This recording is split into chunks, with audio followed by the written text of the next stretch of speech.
$18 degrees in Philly. How you doing? 18 degrees in Philadelphia, Pennsylvania today. How you doing? Freezing your baguettes off? I would imagine. Holy shit. Welcome aboard, Big Sills here. Do me a favor, hit the like button. First 15 minutes of the program, as you guys know, is the most important with the likes. Hit that like button. We appreciate you coming aboard. What are you guys now? What is it? 5 days out to the NFC Championship game at Lincoln Financial. That's a how you doing. This is the how you doing. Okay? Absolutely, man. 2 historic franchises playing in the NFC Championship game. I'm going to make a proclamation to you guys here. I'm sick of saying fucking Commanders. I'm not doing that anymore. It's the Washington Redskins versus the Philadelphia Eagles. Sorry, woke's dead with me, and it will always be dead on this program. I am not calling that team the Commanders anymore. I don't even know who the fuck the Commanders are. Sounds like some team from Mars. You're the Washington Redskins. Let's stop pretending. It's like a guy with an alias name. Yeah, my name is Bone Crusher. You're Sileo. I'm not. It's like the guy formerly known as Prince. Oh, yeah. The Washington Redskins, the team formerly known as the Redskins, are now just known as the Commanders. I don't know. I feel like it's a prophylactic, like the thing you got with the Indians, the Guardians. Seriously, man, I feel like I need some protection when I talk about the Cleveland Indians. Holy shit. Hit the like button. It's the Redskins. We all know it's the Redskins. Shit, the guy who designed the damn logo wants the Redskin logo back on the helmet. They want that back on the helmet. They want to share profit with them. Smart. Get your identity back. Dude, nobody looks at the Washington Commanders and goes, oh, yeah, the Commanders. Who's that? It's like an expansion team? Holy shit, man. Philadelphia Eagle fans, ask every freaking Eagle fan. They're going to tell you, that ain't the Commanders, dude. That's Josh Harris's piece of shit Washington Redskins team. Hey, by the way, I do like the fuck you signs all over Philly. Josh Harris. I said this and I tweeted it out. Hey, Eagle fans and Philly fans are getting ready for the NFC title game. They got fuck you signs all over Philly. Kudos to you. You know how to welcome in. Okay? You know how to welcome in the Washington Redskins. How you doing? I don't give a shit what you do with the logo. Just put the fucking logo back on the helmet. The damn Indian guy who painted it and the tribe wanted back on. Man, I'm not doing this Commanders thing any longer. That's not happening. By the way, this is not a politically correct show. We don't do shit here politically correct. We do things because, you know why? We talk like every other human being in America. You know what this is called? The American show and how people talk. The normal reality and how people talk. You know what I'm saying? There's no politically correct. This is the people, the way they talk correct show. Give me a break, man. Hit that like button. We appreciate you guys. You can go anywhere you want. And you come here each and every single day for the next 4 hours. Our show is powered by our great friends at BetUS. Always start the show off with Big Sills. 18 degrees in Philly right now. How you doing? Okay, 2 great teams. I can't wait to see this. By the way, I got to start the show off. The Philadelphia Eagles, it's an amazing story on what's going on with your football team. It's amazing. You easily have the worst passing offense in pro football postseason history. 92 net yards for 2 playoff games. And you're winning. And now you're in the conference championship game. It's unbelievable on how good your team is and how horrific your passing game is. It has to be the worst passing attack in NFL history. It has to be.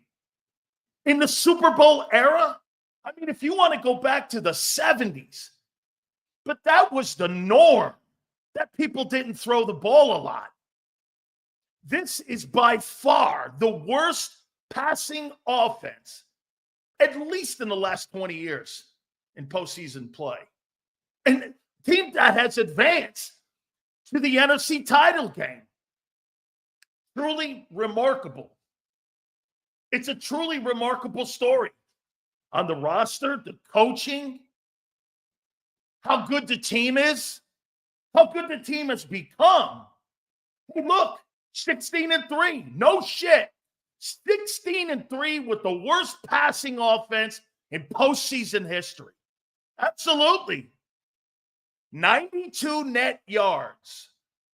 92 throughout the season. The 30th ranked. It's the worst passing offense, quite frankly, I've seen in 20 years. You got it. 16-3. And because of that shitty passing game, it's really a remarkable story. How about this? Would we not agree? This is a pretty amazing story. Right? Best O-line in history, maybe. Hey, dude, before you call your Eagle O-line the best O-line in history, you have to win 4 Super Bowls to take out the Dallas Cowboys O-line, don't you think? You got to win one of them. You can't just call yourself that with no rings. Absolutely ridiculous that you would call yourself the best O-line in postseason history and you got no hardware to show for it. Don't you think you got to at least win a Super Bowl? Okay.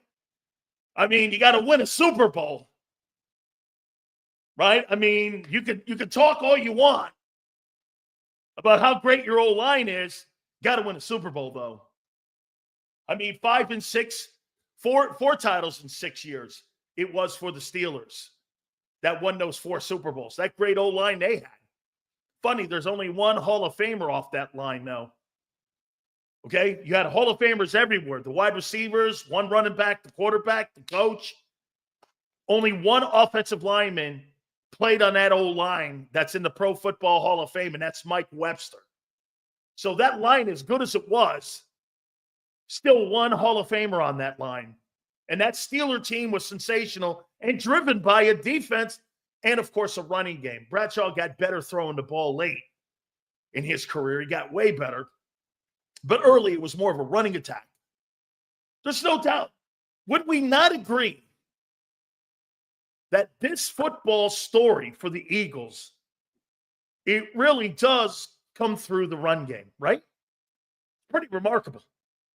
An absolutely horrible passing game, correct? And as many of you have pointed, still 16-3. What's the point here? Okay. So Xander and I were going back and forth, and we were talking because I mentioned the 92 passing yards. Do we not agree? If the Philadelphia Eagles win the Super Bowl with this style, it's an indictment on Hurts. Is it not? It's an indictment on Hurts. Right? That he was a non-factor in the passing game. Right? Well, wait a minute. You're averaging 92 yards a game passing. You guys are all saying, Sills, it doesn't matter if we win. Isn't that an indictment on Hurts as a passer? Isn't it? If you win the Super Bowl, and you might just well run yourself into New Orleans and win it, it's not on Kellen Moore. Kellen Moore has had a great year. He knew the quarterback was not. He knew the quarterback was who he was. No coordinator's ever going to change Jalen Hurts. Nobody is changing him. I made the comment yesterday. Nick Saban's had the same opinion of him for 7 years. And by the way, if you try to improve your passing game, why would you? You're going to win a Super Bowl and you're going to try to change the narrative that you want to become a passer in the offseason. I heard John say, and John's right. John's in that building every day. They are absolutely appalled by the passing game at NovaCare. They are appalled by it. This is not on Kellen Moore. Kellen Moore 16-3 too as the offensive coordinator. He's 16-3. He gets 100% of the credit. He gets half the credit if you give Hurts half the credit for being 16-3. This is his offense. The one thing that he did, unlike last year, they got away from the quarterback. Now, again, I ask you the question. Don't you agree? If you win the Super Bowl and you have a quarterback that has the worst passing postseason offense in NFL Super Bowl era history, it's an indictment on Hurts. How could it not be? All the coordinator changes, it hasn't improved. It's actually gotten worse. And it will never get better. But, as Xander says, and everyone else, if you run through the tape, then you've got to look at what you're doing offensively. Your quarterback makes enough plays in the passing game.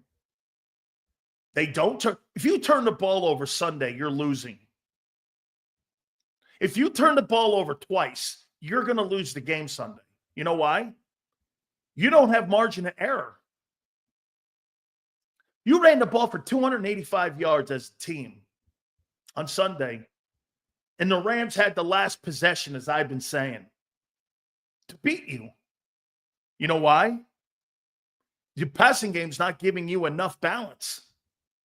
You should be blowing teams out, but that's not who you are. And get this. Some of you probably don't want to hear this, but I'm not really saying anything bad here. I'm not saying anything bad. We're talking about you winning a Super Bowl, not talking about fucking Jalen Hurts' feelings. I don't give a shit about his feelings or how he's perceived. If you win a Super Bowl, who gives a shit? Who cares? Who cares? In my opinion, again, this is the Saquon Barkley show. Because if you start acting like A.J. Brown and you start pouting around that you didn't like the way the Super Bowl was won, what are you, fucking Jeffrey Lurie and Howie Roseman having those dumbass meetings on Monday with Doug Peterson on how you won the Super Bowl and how you barely beat, what was it, Atlanta or Green Bay, 17-14? Who gives a shit about it? This ain't college football where you're going to be given a ranking on merit. There's no bell curve in the NFL. You're either this or you're that. There's no willies in the middle. There's no gray area. As my grandpa would say, there's no gray area. You're either this or you're that. Nothing fucking in the middle. Like when a guy plays golf. You ever hear the guy do this? Yeah, I shoot around a 78. You're like, you shoot around a 78? There ain't no bell curve in golf. You either shoot a 78 or you don't. I mean, you love those guys because you know they've got the loose foot, you know? Or, hey, there's the gimme on 8-foot putts. You know them guys. Yeah, is that a gimme? It's 10 feet. Hit it. Yeah. How you doing? Hey, and I made the comment to you, too, about Hurts has got a better chance of leading the NFL in rushing touchdowns like he did this year than he does in passing touchdowns. You guys laughed at me with that. He finished second in rushing TDs. He was second in rushing touchdowns this year. Come on, man. Hit the like button here. By the way, it's not really an indictment, especially if you win it. All super chats go to the top. Guys, that's right. Who cares? But it will be an indictment in the offseason on what they're going to do. I heard John go like this. They're going to do everything they can to improve the passing game. Why? You're not going to be able to. A coordinator is not going to be able to teach the inability of skill set. He can work on it. He's been the same guy for 7 years. He's not going to get any better. He may get better at decision-making on the RPOs, but as a passer, he'll never get better. Hit the like button. Big Sills, what are your favorite championship games, AFC or NFC, that you ever watched? My all-time is 17 Eagle Vikings, but a second is 94 Cowboys Niners with Steve Young when they won. I believe Young went on to win the Super Bowl against the Chargers. I'll have to think about that, Jason. I'll get back to you on that. NFC championship games. I'll tell you what, when I was a small kid, man, I remember watching that 1980 Cowboys and Eagles, and that at the Vet was like the first time that the Eagles had been in the NFC championship game, and it was Vermeil's football team. That was some ball game. Okay, that was some ball game. You probably had the better team that year heading into the Super Bowl against the Raiders, and you probably should have won it in that year, 1980. That's the Jaws team. That was a pretty damn good NFC championship environment for a team that hadn't been there. A lot of you were too young for that. Those Cowboys, that San Francisco NFC championship game, I think that's what you're talking about with Aikman. What was that, the 94 game? I think that was that game when they got up on them 21-0 and the Cowboys came roaring back. They ended up getting beat 28-21. I think it was something like that. May have been 94, 95. Then the Cowboys got beat in the Niners. I think that's the game you're talking about. That New York Giants NFC title game that Leonard Marshall decapitated Joe Montana was pretty good too. Hit the like button, guys. So we agree here. By the way, Nick Sirianni spoke today. We'll take a look at that. We'll look at the matchups that we have here with Commanders versus the Eagles roster-wise. Vic and Kellen, we'll hit on them. And by the way, two coordinators heading into this game have a lot on the line. So we'll do that. And plus my 10 observations to keep an eye on for Sunday's game. We're going to get to that here in a minute. Xander's going to join us at 3:30. Merrill Reese will join us at 4:30. The legendary voice of the Philadelphia Eagles. And we're going to effort our friend Joe Theismann at 5:30. Joe apologized. He was flying back from the national championship game between Ohio State and Notre Dame. So he'll try to make it with us here at 5:30. We appreciate him coming aboard with us, and we appreciate you coming aboard with us too. Please hit that like button. We appreciate you guys. We're going to get to that. Hey, look, man, it'll be an indictment on Hurts if you win the Super Bowl with this style of play. Okay? And you won't be able to take it. Hey, we won a Super Bowl with a guy throwing the ball for 92 yards a game. I've never seen anything like it. In the passing era in the NFL, you got a guy who throws the ball for 92 yards a game. Fucking incredible. And he takes 5 sacks plus a game. He takes 5 sacks plus a game. Throws for 92 yards, and they're 16-3. It's fucking unbelievable. Big Ball Sills, how you doing, Maniac? One of my favorite guys. A $250 million mailman. How you doing? That mailman just may deliver the goods in New Orleans. Holy shit. Hey, get this. Anybody in here who says that Jalen Hurts is the reason that they're 16-3 is fucking blind. Okay? Here, you can use these. All right. Woo! What a day, man. 5 days out to the NFC Championship game. Can you feel it? No. No. No. He's averaging 92 yards net passing per game. Take the sacks into account with minus yardage. He's averaging, the offense is averaging 92 yards a game passing. Here, let's go back and take a look and make sure we're accurate in this. Scores. Let's go to wild card. Let's see what the box score was against the, let's see here, divisional wild card. Let's go to the wild card and see what the box said against the Packers. What was the net passing yards against the Packers here? Let's take a look at this here. Want to be right? Passing. Eagles, 121. Let's take a look at Rams. Divisional round. Here we go. There it is. Big Sills always wants to be factual and accurate.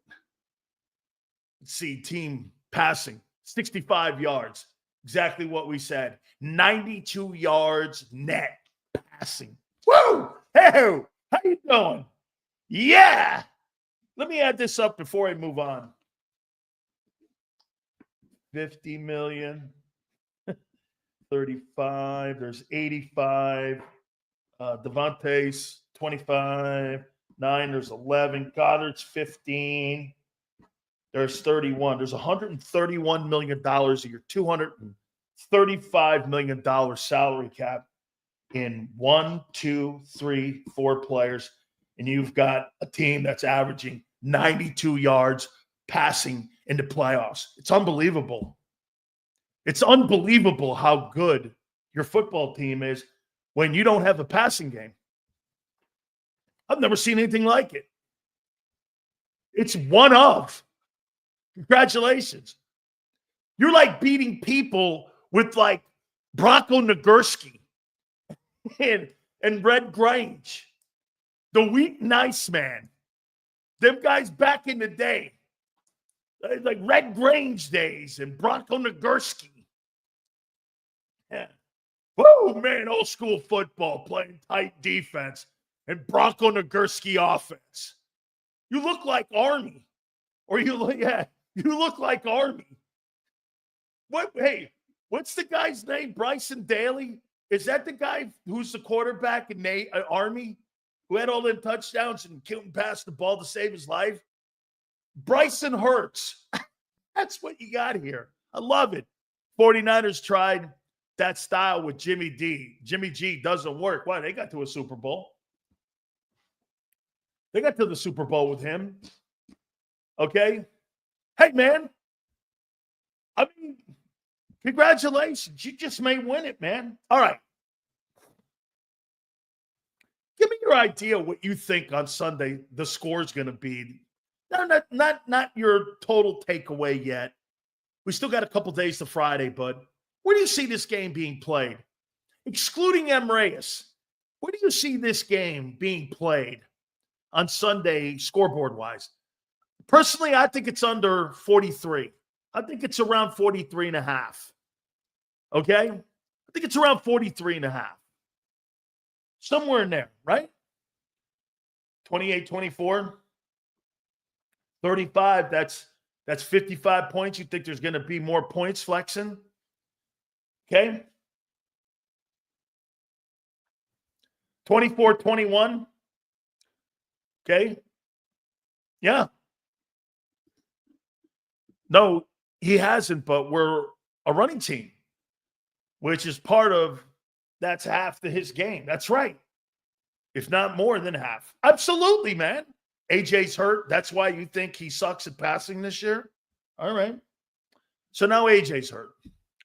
AJ's hurt. Kellen Moore will come up with all the excuses why the passing game blows. But hey, all right. Here's some of the things I'm going to be looking for. You get to my 10 things. Okay. So, this is what I want to see on Sunday. Hit the like button, guys. Give me a total where we are. We're at the bottom of the hour already. Give me a total on the likes. Appreciate you guys. Also, supers go to the top. Thank you, guys. This is something to keep an eye on for Sunday. Number one, will Hurts be a factor in the run game? 107, not awful. Let's get it up, guys. Let's see if we can get to 200 by the top of the hour. Will Hurts be a factor in the run game on Sunday?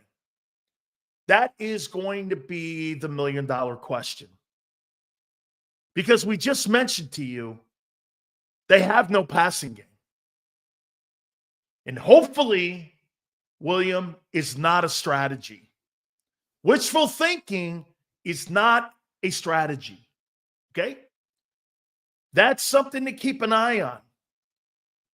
You know, in the last month, he's taken a concussion, which he's missed significant time, a couple games. And now we're talking about a sprained MCL. Oh, I have also heard through the grapevine, and I think you guys know, Jalen Hurts will wear a brace on Sunday in the NFC Championship game. So does that limit him in the run game? Hurts will be wearing a brace in the title game on Sunday. Okay? All right? So, we'll ask the question again. Will Jalen Hurts be a factor in the run game on Sunday wearing a brace? Yes or no? Do you think? Okay. Keep an eye on that. Sue says maybe. Dr. Fuss says, yeah, he isn't running. I mean, football is a team sport. It's not one position. Gotcha, James. As long as he pursed up, he's good. I think you mean perked up, Percocets, and all juiced up, ready to rock. From what I'm understanding, if it was a regular season game, Jalen Hurts wouldn't play this weekend. They would hold him out. So now he's wearing a brace. Do you run the tush push with a guy in a knee brace? Now look, you're eight quarters away from the Super Bowl. All the shit that I'm saying, if you're a player, you don't give a fuck about it. Then you'd have to shoot me in the back of the head not to play in these 8 quarters. It's more immortality here. It's what you play for your entire life. These moments are fleeting. Nobody knows if you're going to get more opportunities to get into the position that you're in these next 2 games. I mean, Dan Marino thought he was going to go back to numerous AFC championship games. I think he got to 2 and won 1. And that was it in 18 years. You got to get out there and play your ass off. All juiced up, whatever it takes, Percocets, Percodans, Vicodins, cortisone shots. Get your ass out there and play. Let's go. Right? Still, he's going to be playing in a knee brace. Dear friend on the coaching staff told me that. Not many people realize it and know this as of now. But he will be playing with a soft brace on Sunday. Per Big Sills. How you doing? Okay? So, keep an eye on the running. That could be a factor in the ball game. By the way, has the point spread gone down at all since it was first posted at 6.5? Has it gone down at all? Or has it gone up? Has it stayed at 6.5? Does anyone know what it is? It's at 6? So it's at 6. Okay, I've seen 6.5, 6 on Monday. So, I mean, I saw some places with 6. And some places with 6.5 on Monday. So if you're seeing 6 now, that's cool. We'll see how this thing transpires out the next couple days here. Number 2, how will the Commanders defend Barkley? Got to be a number 1 priority, though, for the Redskins. Got to be a priority. How are you going to defend him? Okay? How are you going to defend him? You have got to keep him under 125 yards rushing. You cannot let that guy get explosion plays on you. You cannot. You cannot let that guy break off 30, 40-yard runs against you. Hey, it's one thing to break off 1 or 2 and then contain him the rest of the game. I'm okay with that. Barkley's going to get yards because of that old line. Aaron Glenn to the Jets. Very uninspiring. That's a very uninspiring hire. Aaron Glenn to the Jets. John Gruden to the Jets, yes. Cliff Kingsbury to the Jets, yes. Aaron Glenn, very uninspiring. Won't do shit there. You know why? It's an organizational issue. You know how I said to you, matter who the coordinator is? Yeah, I'll give you a better one. It doesn't really matter who the head coach in Dallas is. And it really doesn't matter who the head coach in New York is with the Jets. The owner sucks.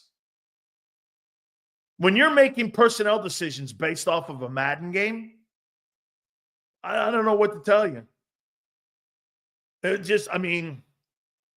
Yeah, Aaron Glenn will have to recoup his reputation after he gets blown out. Like Robert Saleh is going to have to go somewhere and reinvent himself again. Kind of the same way that Leslie Frazier has and the same way Brian Flores has. He'll be fired. Why? Again, and also this. Why do all the minority coaches always get the shit jobs? Raiders, Jets. Get all the shit jobs. Nobody gets hired to get a great job. You know what I mean? Great organizations. I don't know. The Houston Texans. I mean, hey, the black guys get all the shitty job offers. They don't get 49ers or they don't get like great franchises. And you gave Jared Mayo the job after Belichick. Here's a hint for you. Do me a favor. Don't ever follow the guy. Okay? Follow the guy that followed the guy. That's the job you want. Okay? Aaron Glenn to the Jets. Be fired in 18 months. Whatever. How do you stop Barkley? Boy, Dan Quinn's going to have to come up with a great game plan to stop that guy. Okay? Hurts didn't win 2 playoff games. Saquon Barkley did, Jr. Saquon Barkley Tomlin's got a great job. And get this too, my friend Coastal, no coincidence, the Rooney Rule, Steelers hired a black guy who's my favorite coach in the NFL, Mike Tomlin. I mean, the Rooney Rule, Pittsburgh owners Rooney. Gee. Oh, yeah, I tied that in. Even Simple Sills. Number 3. Will Hurts be effective in the pass game? In this game on Sunday. 92.5 net yards so far in the playoffs is not effective. I don't know why you guys can't admit it. The passing game's terrible. You guys want to be like sugarcoat shit. The passing game's terrible. Say it with me. Let me see how many people will say, how many people think the Eagle passing game's terrible right now? Let me see how many people will say this. The passing game is terrible right now. Say it with me.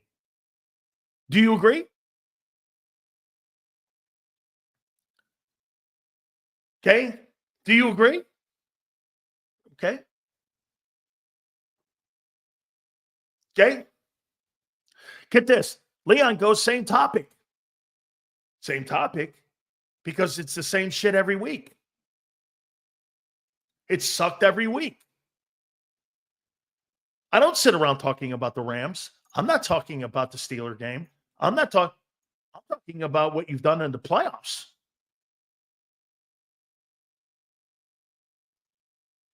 Number 4. Is A.J. Brown healthy enough to be a factor Sunday? Will he be healthy enough to be a factor in the football game? Let me say this. Has A.J. Brown had a good postseason?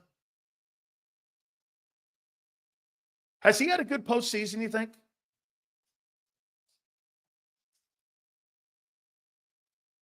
What did he do in the Packer game?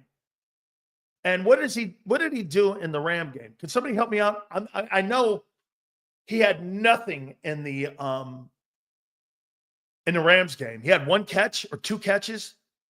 What did he have in the Packer game? I forget. I don't remember him playing. How many catches? What's A.J. Brown's numbers right now so far in the postseason? Let's take a look at this. Let's see what he's done in the postseason here. A.J. Brown. So A.J. Brown has 3 catches for 24 yards and no touchdowns in 2 games played. So he's averaging 12 yards a game. And he's averaging 12 yards a game with 1 catch a game. So wait a minute. A.J. Brown is averaging 1 catch for 12 yards in the first 2 playoff games. Correct? He's 3 catches for 24. A.J. Brown has only 3 catches for 24 yards. So I'll ask again. Will A.J. Brown be a factor? And is he healthy enough for Sunday? Yes or no? Dude, his numbers are worse than Hurts's numbers. So he's going to have a break. He's going to have a breakout game on Sunday versus Washington. Is that what you're saying? He just may. But so far, he's had a very underwhelming postseason. And you need him to win. That decoy shit's going to go only so far with a coach like Dan Quinn. Dan Quinn, like I've told you, is an accomplished defensive-minded guy. There's not a coach on your staff that has the accolades that Dan Quinn has as a coordinator. You just don't. And that includes Vic. Do you know how many NFC championships this guy's won? 1, 2. He's got 2 NFC championships. 1 in Atlanta and 1 in Seattle. And he's got 2 in Seattle, NFC titles. So he's got 2 in Seattle, 1 in Atlanta. He's got 3 NFC championship rings and a Super Bowl. I don't know about you, man. There ain't nobody on your coaching staff with that fucking resume. You don't have 1 guy on your resume, on your staff like that. That guy can coach. That guy can coach. As a defensive coordinator, and by the way, he turned a 4-win football team into a 14-win team. Tio had 9 for 122 in the Super Bowl on a broken leg and a high ankle sprain. How much dog does AJ have in him? We'll find out. Does AJ Brown have enough health to help the team Sunday? Because as of right now, he's had the worst playoff in his career. Right? This has been the worst playoff he's had so far since he's been an Eagle. Correct? 2 catches for 24 or 3 catches for 24 yards. You tell me how that looks, how that sounds. For your $35 million wideout. Okay? He's been in the playoffs 2 times, to be fair. That's not true. He went to the AFC Championship game with Derrick Henry when they got beat. That's fucking untrue.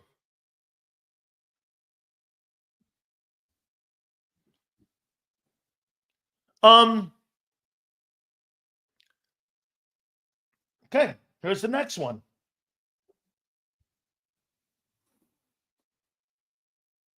Jake Elliott. Are you concerned about Jake Elliott?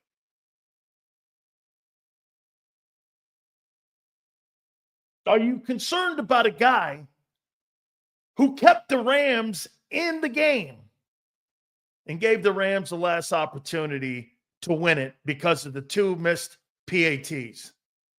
Dude, I get those were big kicks. So wait a minute. I got to hold my breath on whether this guy's going to be a factor or not. I'm not looking for that out of my field goal kicker. I'm looking for a dude like Adam Vinatieri that is just, his guy's got ice water in his veins. That's what I'm looking for heading into the playoffs.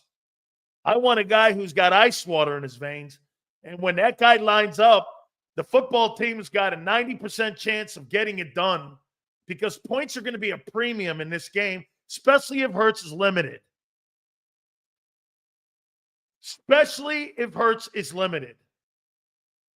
You're going to need that dude, man. I'll make this point to you, too. If this guy shits the bed in this NFC title game, Eagles will move on from that $6 million. How many points do you think Jake Elliott has cost you in 2 games? How many points? In the Packer game and in the Ram game. How many points has he cost you? I know 2. And PATs, this last one. Packer game, didn't he miss shit too? So this guy's missed an opportunity at 15 points in the playoffs. That's a big deal. Market says 10 at least. Okay. Dude, this guy makes $6 million a year. This is a big deal, especially when we're talking about point differentials in the league, usually in games being around 3 points. Keep an eye on this.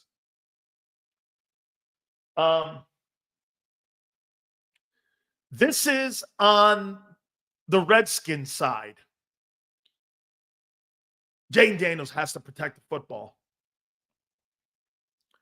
The last 2 football games, the Eagle defense has done a sensational job in takeaways. Packers and Rams, they've done a remarkably great job in making that happen. You are going to win every game you're in when you run the ball for over 200 yards and you get the takeaways you get. Okay? Daniels has got to protect the football. Hurts' number 1 priority is not scoring touchdowns. His number 1 priority is not taking minus plays. That's why I completely disagree with anybody who takes a shit on the number when a quarterback takes sacks. It's minus yardage, loss of field position. Let me show you when you take a sack too. That's catastrophic like Hurts took in the divisional round. You take a sack in the end zone. You move yourself out of position to create better field position for you. You surrender 2 points and possession. How in the fuck is that not a horrific sack? You're on your goal line. You give the Rams 2 points and possession. How's that not a shitty sack?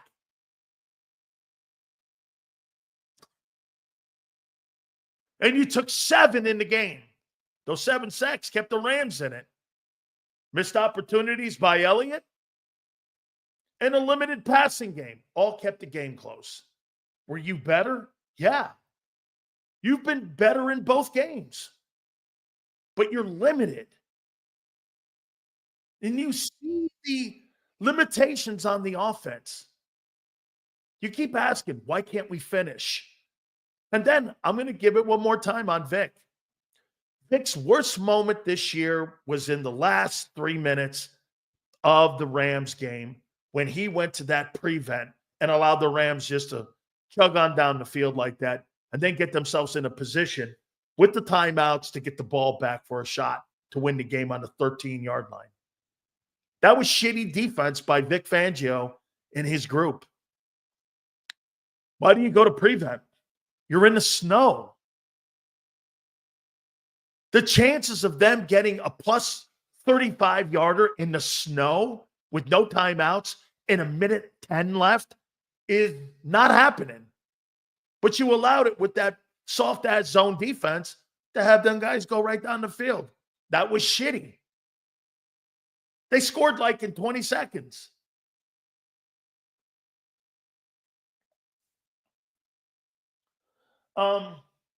Here. Number 7. How in the world are the Commanders going to block Jalen Carter? How are you going to block him? Quick passes. Got to get the ball out on rhythm. Clint Hurts going to tell his guys, I know, get your hands up because he's going to be closer to the line of scrimmage. They're not going to do a lot of 7. They'll probably do a lot of 3 to 5. That's steps. They'll do some rollouts, and some zone blocking. You can't sit back there in a 7 and allow him to wreak havoc in the middle. I mean, even the previous coaching staff did a great job on Jalen Carter. Sam Howell had 800 yards in offense in 2 games versus the Eagles when Jalen Carter was on the field. Now, he's a better player right now than he was in the last 2 years. He's a better ball player. Okay? But how are you blocking him?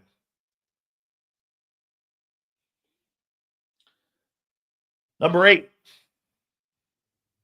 Commanders have to win first and second down to have any shot in this game. I completely disagree with Seth Joyner's take that the Commanders have no shot to win. How do you say you have no shot to win with one of your cornerbacks banged up heading in? You've lost a Mike linebacker in Nakobe and 120 tackles. Your quarterback's going to be wearing a knee brace. And Seth Joyner's under the notion you have no shot. I don't buy that. I think you have a shot if you turn the ball over. Now, you're going to have to underachieve in the game for them to win. And they're going to have to overachieve. By the way, I think the Rams overachieved. You know why? The Rams did the one thing that I said they had to do. Give yourself a shot to win the game in the fourth quarter with minutes left. And they did. And they did. That is all the Rams were looking for, to get their 3 swings in the fourth quarter. They struck out. But they were the last team with the ball in their hand, not you, to win it.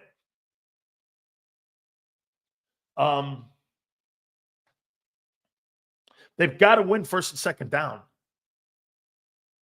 the Commanders. You've got to keep Jaden Daniels in 3rd and short. Okay? Got to keep him in 3rd and short. Remember something also. Dan Quinn's a better coordinator than Vic. Okay? Vic's had a better year. I don't know. Maybe. Probably. Yes. Number 1 across the board, improved from 30. Yes. Quinn's a better coordinator. And he's going against Kellen. There's your game also. Like I told you, Vic Fangio's never won a Super Bowl. He's never won a conference championship as a coordinator. Ever. Dan's got 3 as a coordinator and / head coach running his defense. Conference titles and a Super Bowl. Vic's nowhere in that room. Built the Legion of Boom with Gus Bradley. Went back-to-back NFC titles. Okay?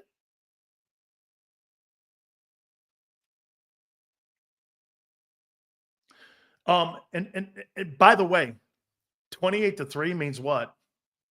They lost to Brady. So you might want to ask Kyle Shanahan what the fuck he was doing in that game. You might want to ask him. Then again, Kyle has no rings either. So he's right in there with Nick.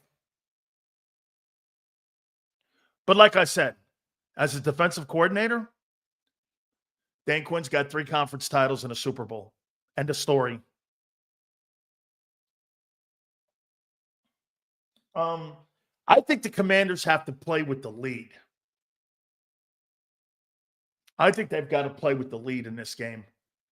They got to be right around there, halftime, hanging in there. And I think they've got to play with the lead if they're going to win this game on Sunday. They got to play with the lead. The 10th one. Will Washington continue to be aggressive on 4th down? I think they're going to have to be aggressive in this game. Whereas I don't think the Eagles have to do anything special to win the game. That's the troubling thing with Washington. Washington's going to have to gamble. The Eagles don't. You're at home. You've arguably got one of the best running attacks in playoff history. It's funny what's crazy about this. You've got one of the best running attacks in playoff history, and you got one of the worst, if not the worst, passing attack in pro football history. What's playing out to be the one that's carrying the team? It's running the ball for sure because you're winning games. Last year, you threw the ball around the yard. All your receivers had big numbers. Quarterback had not so bad in numbers outside of the turnovers, and it resulted in a horrible season. This year, you've got horrible passing numbers, and you're 16-3. Not much to really debate there.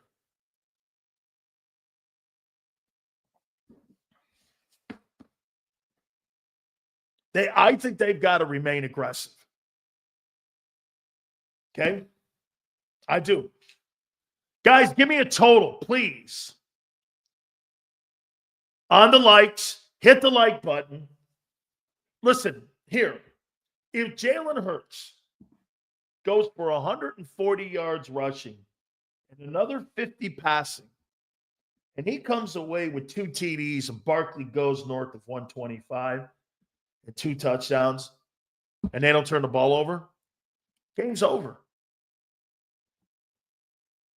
Game's over. Guys, please hit the like button. Thank you, Tony. Thank you, Maxon. Okay, I mean, the game's over. Okay? Game is over. Now, let me put this in your head. Guys, please hit the like button. The Washington Commanders have the superior advantage at linebackers in this game.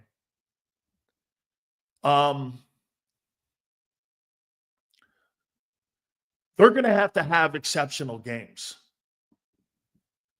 Okay? They're going to have, like, Wagner and Luvu are going to have exceptional ball games. And they're totally going to have to be all over the field. Now, they're not going to have to worry too much about the passing game.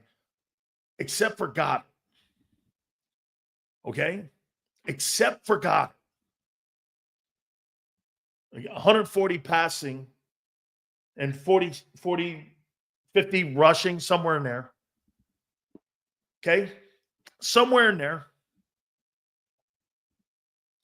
So, but their linebacking core is superior to yours.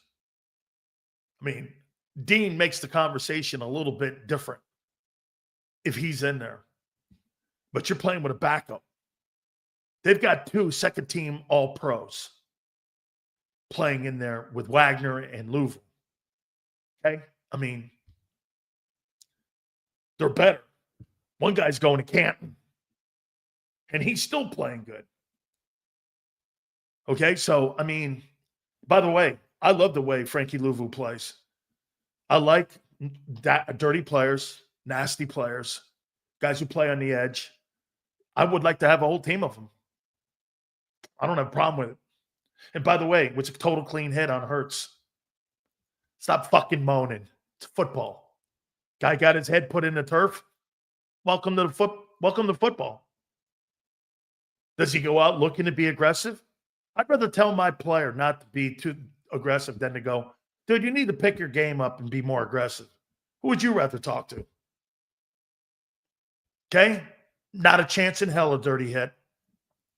You're moaning, you're crying, and you're soft. Football is a tough game. And there's called tone setters. I don't care. Total clean play. Jalen got stuck in the ground. That's what happens when you're a dual threat guy. He's a runner. Fuck that guy up. By the way, if I'm Dan Quinn, you know what I tell him? Put a hat on him every chance you can. Put a hat on that knee. Put as many people around the pile as you can possibly do, and let's see how healthy he is. Welcome to the NFL. What do you think you're going to play with fucking Queensberry rules on Sunday? If these guys could pick chairs up and hit you over the head with it, they would. Welcome to rough football. Both teams are very physical. Landon Dickerson plays the guard position like he's a bouncer in a bar, throwing dudes around, being as nasty as he can. Stop being a snowflake. Okay? Look at Caesar. Are you serious? As serious as a heart attack, Jackson. I wish I had a whole team of Frankie Louvus. Wait a minute. Get this. You know what's really sad in here? I can always tell by the age. Hey, guys, why don't you tell people about Wes Hopkins and Andre Waters? Why don't you give some of these youngsters a little bit of an education about your gangrene defense? Why don't you hook them up a little bit about how that team was? Louisville not flagged or fined for hit on Hurts or golf. I know. Why don't you tell some of these youngsters about how intimidation was played with Andre? His nickname was Dirty Waters.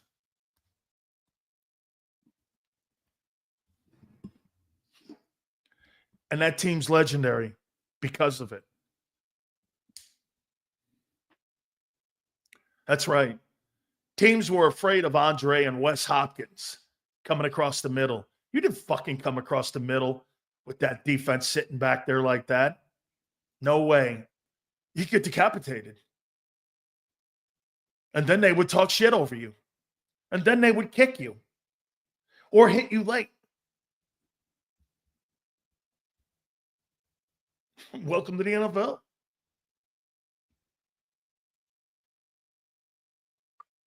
Man, I miss that style. That's why I like this kid. I've missed that. Youngsters, though. Hey, we got to play fair. Fuck fair. If I could have a chair out there or a baseball bat or an aluminum bat, and I could hit you over the fucking head with it, and it was legal, give it to me. Any means necessary to win this game on Sunday. I have no problem with that. Absolutely no problem. It's the mentality you have to have. Oh my God, he said he would hit him over the head with a bat. Yeah, because that would be a reality.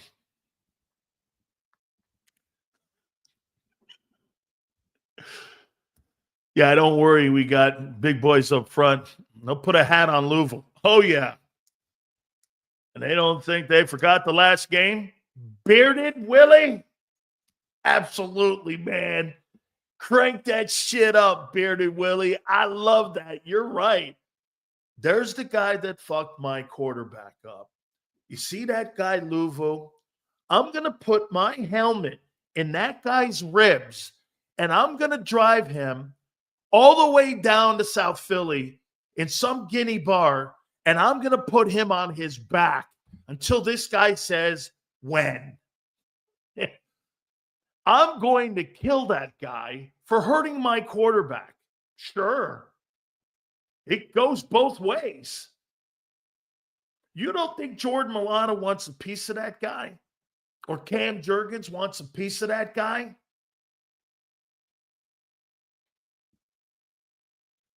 Your O-line is not just great.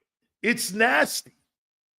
You don't think Micaiah Becton's going to come off the line of scrimmage when that guy's got a wham block and he fucked that guy up as much as he can?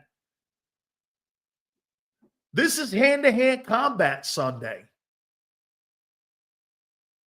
This is in the middle of the Coliseum kind of game. Fight me in a fucking phone booth. That's the kind of shit this is.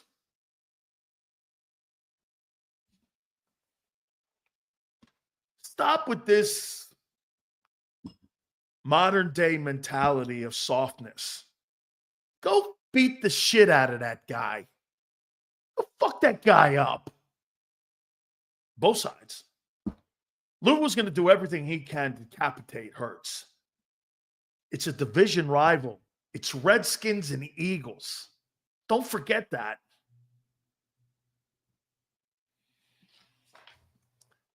Don't forget that. It's a big-time football game.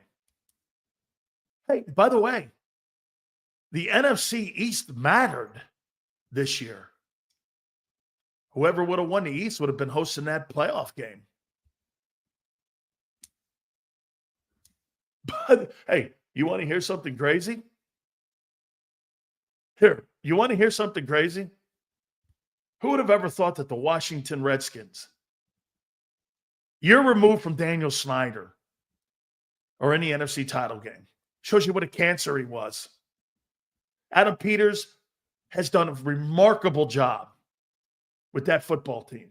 You got two NFC East teams in the final. Great. Great. Dude, don't worry about Frankie Louisville. He's going to try to hurt your quarterback. And that O-line for the Eagles ain't going to have it. Who's my money on? I'm taking the Eagle O-line.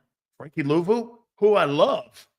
But the Eagle O-line, prove it to me. Prove it to me. I want to see the Eagle. How about this? You guys can kiss the ass of Barkley all you want. The true engine of your team is the O-line. That's the engine. It's not Barkley. The engine's the O-line.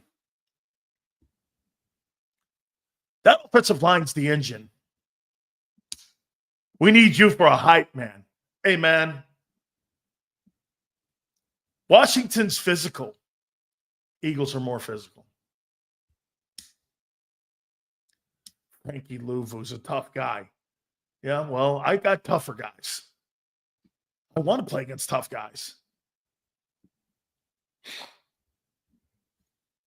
Frankie Louisville's a dirty guy. So am I.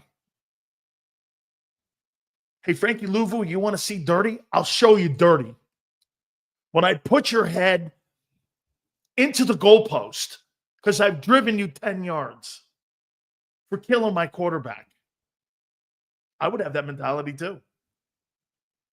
My mentality going into this game is going to be take Hurts out. Hit him. He's hurt.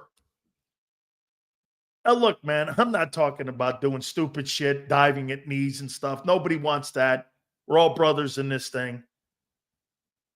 But I'm going to try to kill you as much as I can above the waist. I'm not looking to do shit like blow a guy's knee up from behind with a chop block. That's not what I'm talking about here. Okay, that's not what I'm talking about. Hey, fuck you, easy big guy.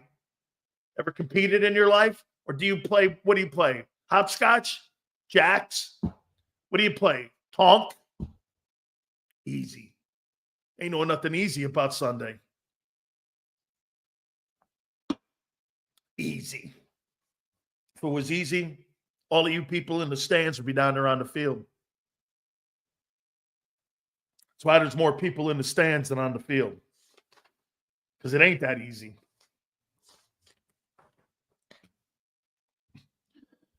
Frankie Lou was dirty. Every guy that said that is soft. That's why we need this championship. We have to immortalize this O-line. I love that take. I mean, especially Lane. Dude, Lane gets 2 Super Bowl championships, 3 NFC championships. He could go down as the greatest right tackle ever. And that goes to Forrest Gregg as of right now. It is the engine of our team. Nothing comes close. Nothing comes close. Your O-line's the engine of that football team. Lane will not go down as the greatest right tackle. Forrest Gregg is 5 championships in 9 years. Hall of Fame career.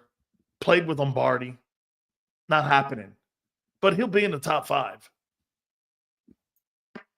He'll be in the top 5. Sills, what's that move called you and Jerome used to do? The T-stunt. I would grab a guy and Jerome would just come whipping around. It was a Canes GT stunt that we did. And Jerome and I did it effectively. And we had 300-pound guys back in the day. That wasn't something you saw. Who ran 4.8s. That wasn't something you run or saw back in the day. You see that now, but you didn't see that shit. 300-pound guys that ran 4.8 flats. I mean, it wasn't commonplace. Most tackles back, D tackles back in our time were 265. I was 292. Jerome was 310, 315, somewhere in there. 6'2.5". Hey, Jason, thank you. Yeah, Jerome and I are you couldn't block us. Unblockable. Just unblockable. Oh, by the way, I want to show you something, guys. Before we move on here, we're going to take a look at the matchups in this game. Let me show you something here. So Fox Sports came out with this. I thought this was pretty cool. Fox Sports came out with the greatest national championship games, I think, in the last 50 years. Here's the top 10 national championship games. Number 1, they said Texas versus USC, 41-38. Number 2, the 2003 Ohio State-Miami, where the infamous flag came from hell. The 84 title game, 31-30 against Nebraska. Alabama. Do you know that Alabama and Miami have 7 of the top 10 so-called greatest games of all time? And I played in 2 of them. The 87 title game against Penn State, which we lost. But you had Bama with 4, Canes with 3. In the last 40 years, the 2 greatest dynasties is Miami and Alabama. Considered the greatest college football games of all time. Our game was the most, I think they had 22 million people watch that Monday national title game. We had 85 million. So I don't know how that worked out like that. I don't know why it's so down. Maybe you have different ways of watching the game now because of streaming and such. But we had 85 million people watch us that night. President Reagan showed up. Okay, when Penn State upset us. I mean, 85 million on NBC. Bob Costas called the game. Yeah, hey, Neil. No, that's not before people. I don't know, 87. I think that was right around when MTV came out and we started having cable. I think it was right around then. You're right. Most of it was network television. We didn't have cable TV. We were always on CBS or we were always on NBC. Most of the time, we had ABC, CBS. Brent Musburger called my games and Keith Jackson called the majority of my games. And Charlie Jones called my national championship game with Costas and them guys. Breaking, Trent Baalke can. What does that tell you, Gabe? Gabe, what does that tell you that the Jags general manager has been fired? What does that tell you?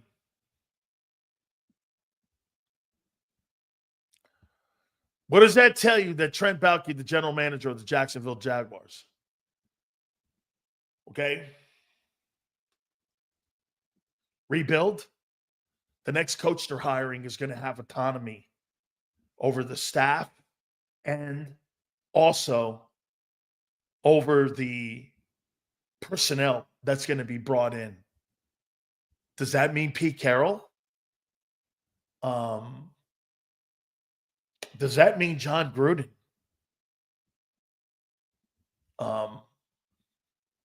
I mean, who would get that job now? Brian Flores? Would they call Belichick? He hasn't signed that contract at Carolina. If you're Jacksonville, do you go to Belichick and go, do you want the job? You could bring your own personnel people in. You could bring in Scott Pioli. The best thing they did was fire Trent Baalke. Okay? John Gruden, in my opinion, can fix Trevor Lawrence. The guy you hire, okay? Now, does that mean Kellen Moore is up for that job? And they will hire a general manager that fits him. Brian Schottenheimer, I think, will be a tough putt in Dallas. Okay? Jimmy Johnson, no. Okay? A Joe Brady? A Todd Monken? Okay? I mean, Seals, what do you think about them bringing back McDaniels up in New England? I think it's a great hire. Oh, that lead. Here, let me go here with what Yale just said, because that's my next topic. Before we get into Washington, do we not agree? I got to tell you, Yale, I think great minds think alike. Hit the like button, guys. Give me a total where we are in our likes, please. All supers go to the top. I think on this game on Sunday, I think Cliff Kingsbury and Kellen Moore are coaching for the next head football job and an opening, either in Dallas or Jacksonville. The Jacksonville Jag job's a better job than Dallas's. What's Dallas's culture is what? There is no culture. The difference between the Dallas Cowboys and the Philadelphia Eagles, what's the difference? What is the main difference between the Dallas Cowboys and the Philadelphia Eagles? What is the difference between those two franchises? Ownership. Jeffrey Lurie meddles and gets involved. But can I tell you mostly how he gets involved and how the team's perceived? Jerry Jones gets involved with the Cowboys analytically and football-wise. I'm not saying Lurie doesn't get involved in some aspects of the team when it comes to how the approach is on Sundays. But I don't think he is total hands-on on that. Jerry is. Okay? Jerry is. You know, people go like this, Jeffrey Lurie's a great owner. Jerry Jones has 3 Super Bowl rings. Jeffrey Lurie has 1. Last time I looked, 3 beats 1. You know, it may have happened early in his coaching tenure or his ownership that he won those 3 with Jimmy. He did hire Jimmy, and he did win 3. I mean, 3 beats 1. So you can say whatever you want. And the value of the football team has gone through the roof. He bought the team for $154 million. The team's estimated wealth is $13 billion. I don't know. It's the richest franchise in the world. And he's got 3 Super Bowl rings. Say whatever you want. I get it. The last 30 years have blown.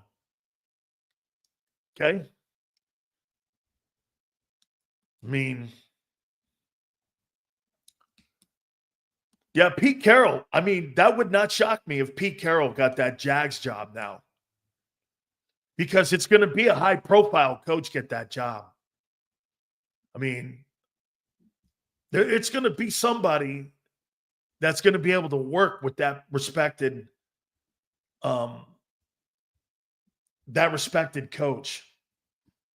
Absolutely. Yeah, I think Kingsbury could get that job. I think Cliff did a great job in Arizona. And look what he's doing now with Jaden Daniels. I think he's done a sensational job. Seals, who would you bring in as a coordinator for Moore if he leaves? Remember something. You can't bring in another coordinator because those are lateral moves. Lateral moves are not accepted in the NFL unless their contracts are up. So you've got to kind of look down the tree of who the coaches are, like the quarterback coaches, passing coordinators. I came up with a bunch of names the last time. I'd like to give John Gruden a shot. If John Gruden doesn't get a head coaching job, I'd bring in John Gruden to be the OC. Why not? Now, I don't know how that dynamic would work with Nick. I don't know if Nick, but John would probably be on his best behavior. Why? Well, you're going to get the best John Gruden you can get now because this is a shot to get back into the league and become a head coach. And he's got to show he can go along and get along. You probably, the first year you get him is probably going to be the best year that if he does come back in would be the best chance to get him. Because I think after that, eventually he's going to build up the equity again. He's going to get a head coaching job.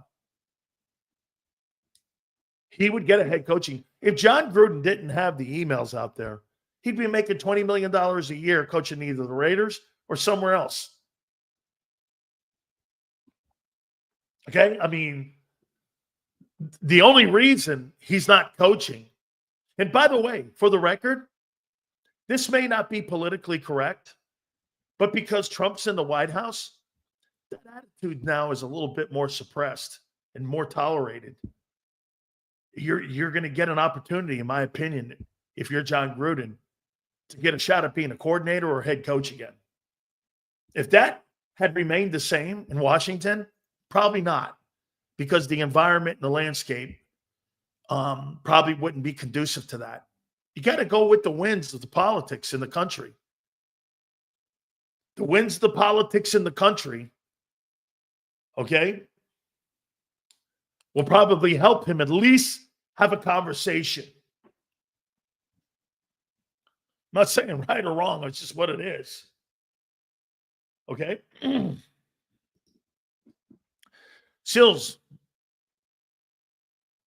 could we get the OC from McVay's tree? Yeah, there's 2 coaches out there that I mentioned. I forget their names right now. But they got 2 coaches, a passing coordinator and a quarterback coach that's on that staff with the Rams. I like that Rams staff. By the way, Kevin O'Connell just got a contract extension. He worked with McVay. You see what McDaniels is doing down in Miami. I think that team's a little soft. He's probably on a one-year deal, in my opinion. Still, San Francisco should hire Gruden. Shanahan should be on the hot seat. I think so. Hey, eventually you can't keep just telling me how great a play caller you are and you're not doing anything when it comes to winning championships.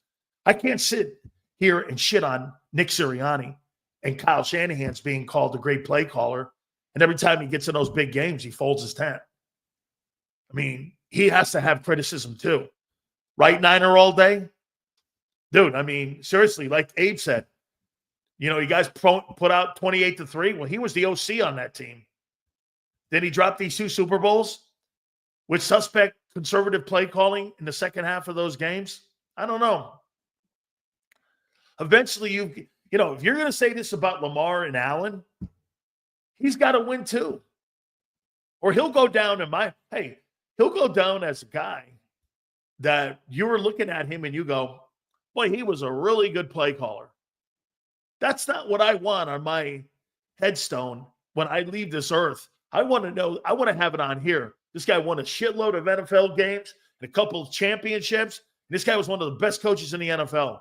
You cannot call Kyle Shanahan one of the best coaches in the NFL when he hadn't won shit. You can't. Can't have that. Like I said, there's no freaking bell curve here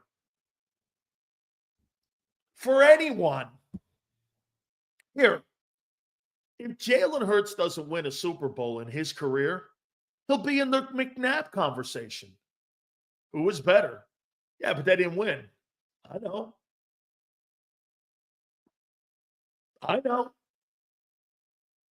Look, you can't do this. Well, Trent Dilfer won a Super Bowl, Sills. Yeah, but you know what that's more of a statement on? That you can win it with anybody. That's not a state. Winning a Super Bowl validates your career. Okay? It tells you who you were. Trent Dilfer won a Super Bowl. You know how it validated his career? He had a great moment. Was Trent Dilfer a great quarterback? No. Does he have a Super Bowl? It just shows you can win with a guy like that. Rich Gannon. He won a Super. No, he didn't win a Super. He got to a Super Bowl. Was he a great player? No. He was a journeyman. Brad Johnson. There you go. Brad Johnson won a Super Bowl. Shows you anybody can do it if you have the right team around him. Did it validate his career? No. Did that Super Bowl validate Trent Dilfer's career? No. It told us who he was. He was a caboose. He was a bus rider. When you have a great career like Lamar Jackson, the Super Bowl validates what you have done for your body of work. Winning a Super Bowl without a great career doesn't mean you're a great player. It means you had a great moment.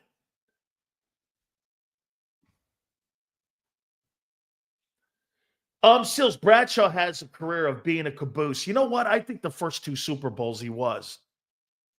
The last one against the Rams, he threw for over 300 yards in that game. In a time when throwing for 300 yards was not conducive. So I think the last 2 Super Bowls that Bradshaw won was more on Terry. The first 2, I agree. Okay? Just like I think Brady's first 2 Super Bowls. I think Brady was a caboose on the first 3 Super Bowls. They ran the ball effectively, played great defense, and Vinatieri, the greatest special teams kicker in postseason and NFL history, I think had a lot to say about that. So this notion that Jalen Hurts has gotten, here, get this. Jalen Hurts getting to a Super Bowl, has it validated his career? No. He had the worst passing offense this year. Only 3 other teams had worse passing offenses this year. He had a stretch where he's turning the ball over more than anybody in the league. And in the playoffs, he's got 92 yards, net passing yards. Could be the worst passing offense in NFL postseason history. No, it hasn't validated it. Not at all. McNabb would have been validated if he won that 04 Super Bowl. Dude, because you win a Super Bowl doesn't mean you're one of the all-time greats. It means you had one of the all-time greatest moments. Now, when you're talking about Montana and Elway and those players with the body of work, that's a different conversation. Those players are legendary. Hall of Fame players. Trent Dilfer and Brad Johnson will have to buy tickets to get to the Super Bowl or get to the Hall of Fame. Joe Flacco, same thing. Guys aren't great quarterbacks. Joe's pretty good, though. Joe's been pretty good, above average. He's been a good player, man. I think he transferred from Pitt and went to Delaware, right? I mean, right? I think if I'm not mistaken, I think he first went to Pitt. And then I think he went to Delaware, where he finished it up and he was drafted. I think that's how that thing worked. 99. Is it fair to say that in today's passing style of NFL, that teams have built their defense to stop the pass, and that's why the run game is doing so well, because the defenses aren't built to stop them today like they have in the past? 99, that's a great take. That's a great take. And yes, the game is played more in space today. That's why you don't see the big giant linebackers like Levon Kirkland any longer. You don't see those. You see more Tampa 2 linebackers like the Kobe Dean, guys like that. Ryan Shazier back in the day when he played in Pittsburgh, like a Derek Brooks type. Okay, I mean, the game is played in way more space. Most of the time today, you're in nickel. 69% of the time, you're in nickel. And you're not in, like, big boy down personnel when you have a 43 or you're playing off the 34 or 5 front. You're not doing that anymore like you have in the past. Game is played out. Coordinators want to spread you out and put you in space. Why? Because these athletes that are in the game today, I'll tell you something. When I watched that national championship game on Monday, and I see all the young, talented guys like Sawyer and all them guys, and you see how they run around and how athletic they are, these kids are really great athletes today. So what will you say if Hurts throws for 300 yards in the Super Bowl and wins? Will you give him credit? Yeah. For showing up. And for them throwing if Jalen Hurts throws for 300 yards in the Super Bowl, they'll lose. They'll lose. Okay? How many times did he throw for 300 yards this year? Once?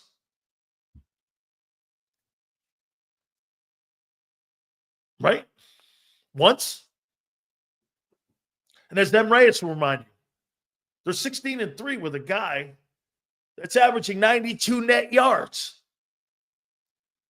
16-3. What an indictment on the quarterback. I can't thank Xander Krauss enough for this. Holy shit. Let me say this to you. I heard John McMullen this morning say this. You know they're going to do everything in their power to try to improve the passing game in the offseason.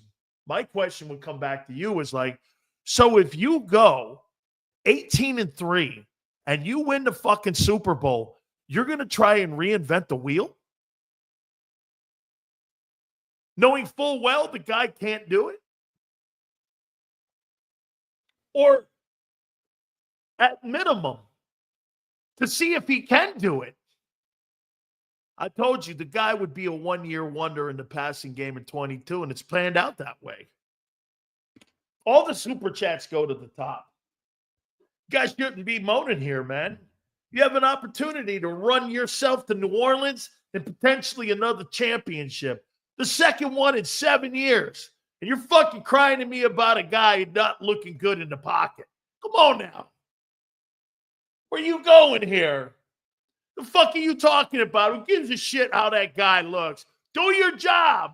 Do your job. Let's do it, Nick Saban. Everyone, do your job. Do your job. Hand the ball off 30 times. Throw it 18. Get the fuck out of the way. Bring home your Super Bowl, and everybody can cry about it in the offseason about how much he sucked. It's okay. Just go get the title. Yeah, I'm on the top. All right. All that being said, man, we're 5 days out. It's 18 degrees in cold-ass Philly. How you doing? Right now, everybody's got to be a little warm inside. Man. Hey, I bet you AJ and Devontae are real happy with that 92 net, yo. Anyway, without further ado, the legend, our friend of the merch giveaway. Holy shit, this guy, man, he will clothe you like nobody in Philly. I mean, holy shit, here he is. The co-host of Birds 365, our friend, Big Z, Xander Krauss. What's up, Big Sills? How you doing, brother?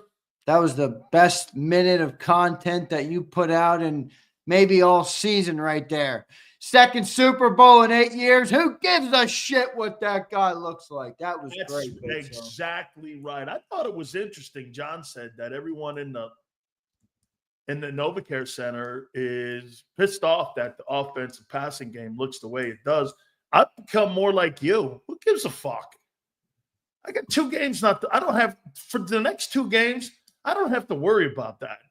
I'll worry about that in the offseason and how this is going to look. But Xander, you and me we kind of formulated that topic at the beginning of the show, but don't you agree?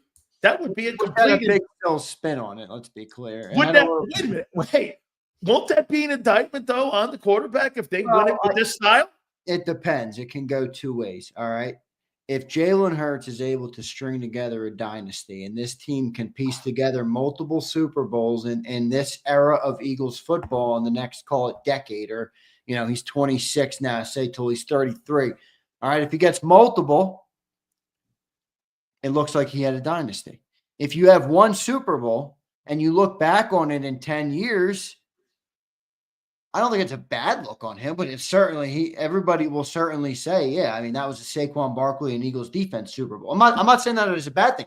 I'd rather look back and say that than not look back and say anything at all. But, that's how it will be viewed, I think. And I don't think that's a bad thing, but I think we should be able to come to grips with our roster's incredible. Our quarterback is right now a game manager. He's doing a good job, not turning the ball over, but he's not an elite guy. We're not a quarterback-driven dynasty. We're not a quarterback-driven football team. That's okay. I think that's perfectly fine. But, and then you spun it around into something, which is what Big Sales is going to do.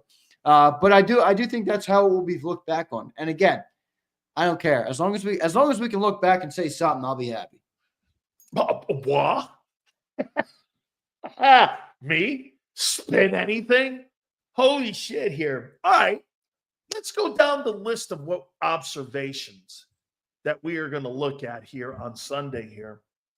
So I'll ask you, will Hurts be a factor in the run game on Sunday? And I want to preface this by saying we gave you guys some breaking news. I had a chance to speak with a friend of ours that's on the coaching staff. Hurts is going to wear a brace in the game on Sunday. The same brace, it was kind of a soft brace that he's going to wear like he did on Sunday in the game, which might limit him a little bit and might give you the impression that he's hurt a little bit more than what people are saying about that MCL. Do you think he'll be a factor in the run game Sunday? That's probably the number one thing I'm watching in that first quarter is what does Jalen look like in the pocket? And even furthermore, what's the game plan from Kellen Moore coming into the game? and how does that relate to the quarterback and how they're using him. So, even last week, what was the first play we ran from scrimmage? You remember what it was? I think it was a pass, wasn't it? Under center, play action pass where Jalen rolled out to the left and hit Dallas Goedert.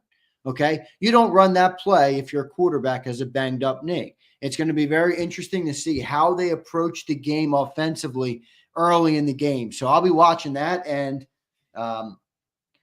look, if he can't run, what does that change? Part of me says a lot. Okay, but hear me out. That offensive line is still the number one. That running back is still the number one. He did run 160 when Jalen wasn't in the game. So where I've slightly varied is 160 won't be enough to win. Well, I agree, but I'm not saying that we're not going to be able to. I'm not saying Jalen doesn't help the run, but I think our team is still built, even if he can't contribute in the run, to get their yards. Now, he's going to have to be a little better than 90 yards in the air if he can't run the ball. Last week he had 70 yards on the ground. He had a touchdown on the ground. It wasn't a tush push either. It was obviously a big touchdown and momentum swinging touchdown. So if you don't have that, he's going to have to make up for that in plays in the passing game. I don't think he can't do it. I think he can 100% do it. Look, I've been rewatching a lot of Eagles football in my downtime, just watching games 22, even earlier this year, watching. I mean, you go turn on that Steeler tape. Again, only one game, not saying it's going to be easy to replicate. Jalen Hurts threw the ball very well in that game. He found the one-on-ones. He threw the ball up. Go back to the Eagles Super Bowl, different era of Eagles football when we won. The first touchdown pass from Nick Foles. Alshon Jeffrey wasn't open. He was in one-on-one. Like, you got to make a play. You got to be willing to make a play if you don't have your legs. And I think you're going to have to see that from him. But I have a little bit more confidence he'll be able to do it than you do. Because the only game you can lean on that he did it in was the Pittsburgh game. Yeah. There were very sporadic games. There were very sporadic games throughout the season. He had moments and quarters. He didn't have games where he played the way he did in Pittsburgh. So to me, that was a one-of. That wasn't something that they did all season long. And for me, you had 285 yards rushing and still only almost lost to the Rams this last weekend. If you get 160 or 150 yards from Barkley and Hurts is not effective, you're losing that game. You got to go for over 200 in that game rushing, in my opinion, to keep that offense on the sidelines and beat them up. You cannot be limited. I agree completely. The other variable here is will the defense hold up to the standard of being the one overall? It's one thing to be the number one overall defense at the end of a year when you calculate 17 games and you take all the stats and the metrics. But on any given Sunday, if you're not the number one overall defense, well, that variable, that equation changes very quickly. Remember, I feel great about the defense, but I will say they can be got. 5 touchdown passes last time we played Jaden Daniels, 330 in the air last week to Matthew Stafford in the snow. There's some – look, I think you don't have Nakobe Dean out there. I think the edge rush rotation is light. I think you didn't have Quinyon Mitchell for more than half of the game last week. I think some of those things are going to be a factor. I mean, I don't know if Quinyon stays in that game. Is Matthew Stafford throwing for 330 in the snow? That's a lot of yards to me, man. In the snow? I mean, I'm not saying the defense isn't going to hold up. I'm just saying if Jaden Daniels has any magic, which he's had all postseason long, are they going to score 27 or 30 points? Will the Eagles be able to keep up with that? I think they can. But I'm just saying I wouldn't expect the Eagles defense to hold them to 14, 17 points. No, I think this is going to be you're going to have to really – I think you're going to have sustained drives in this ball game against this Washington team. By the way, I'll tell you what, people went to sleep on Dante Fowler. I think he was first drafted by the Jaguars. He had 10.5 sacks this year. He was a Cowboy too, wasn't he? Wasn't he with Quinn and Cowboys, that's right. It might have been did the Jags draft him or was it the Cowboys? I think the Jags drafted him. And then he went to Dallas. Yes, you're right. He did. Did he play in Dallas? I thought he did play in Dallas. I thought he was one of the guys that was with Dan Quinn in Dallas. Let me look at his career. I don't remember. I thought it was Jags. He was on the Jags. I know he was on the Jags. Yeah, he was in Dallas last year with Quinn. Okay. He drafted to the Jags in 2016. Okay. Yep. Round one. Florida kid, right? Yeah, pick 3 overall. Yep. Oof. Yep, Florida kid. But he was with Dallas the last 2 years with Dan Quinn. I knew he was one of the guys who was on that defense with Dan Quinn. Dan Quinn's done a good job, man. That's the other variable. I don't think he's gotten enough credit for what he's done this year, too. Really good job by him, man. Really good. I listened to his press conference today. I really like his approach. I haven't followed him too much, but he definitely got that Dan Campbell-y type of feel to his coaching right now. Yeah. And I think he's even playing, he's almost playing with fire a little bit more because he knows, you play it safe, you're going to get got, like he did in the Super Bowl when he was up 25. I think he's a different type of coach right now. And him, look, we're better than Washington at basically every spot. Yeah. I would say. Basically every spot. Maybe outside the quarter. I don't think you're better at the quarterback spot right now. Jaden Daniels is red hot. Let's be real. But they get the quarterback. And I don't think you're better at the coordinators. Well, I don't know. I think Vic has had a better year, but Dan's done more in this league than what Vic has done. He's got 3 conference championship rings as a coordinator and a Super Bowl ring as a coordinator in Seattle and helped build with Pete Carroll the Legion of Boom. And on the other hand, I think Kingsbury has got a resume of all these dual threat guys like Patrick Mahomes, like what he did with Caleb at USC, what he's doing now with Jaden Daniels. I mean, I think he's got a resume that fits the skill set of the quarterbacks that he coaches. Yeah, I think he does. But who had the better roster? Okay, we have the better roster coming into this game, right? No question.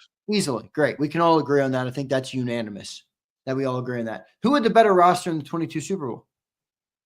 Of course, the Eagles did. Last year, the Niners did. So it's the same formula here where they have the better quarterback. And is that going to be enough of an equalizer to overcome the roster of the Philadelphia Eagles? It's simple in my perspective. I think this game's going to be closer than people. Vic Fangio does not have an NFC Championship ring as a coordinator. Go ahead. I'm sorry, Xander. Go ahead. He doesn't? I don't think he does. No, he does not.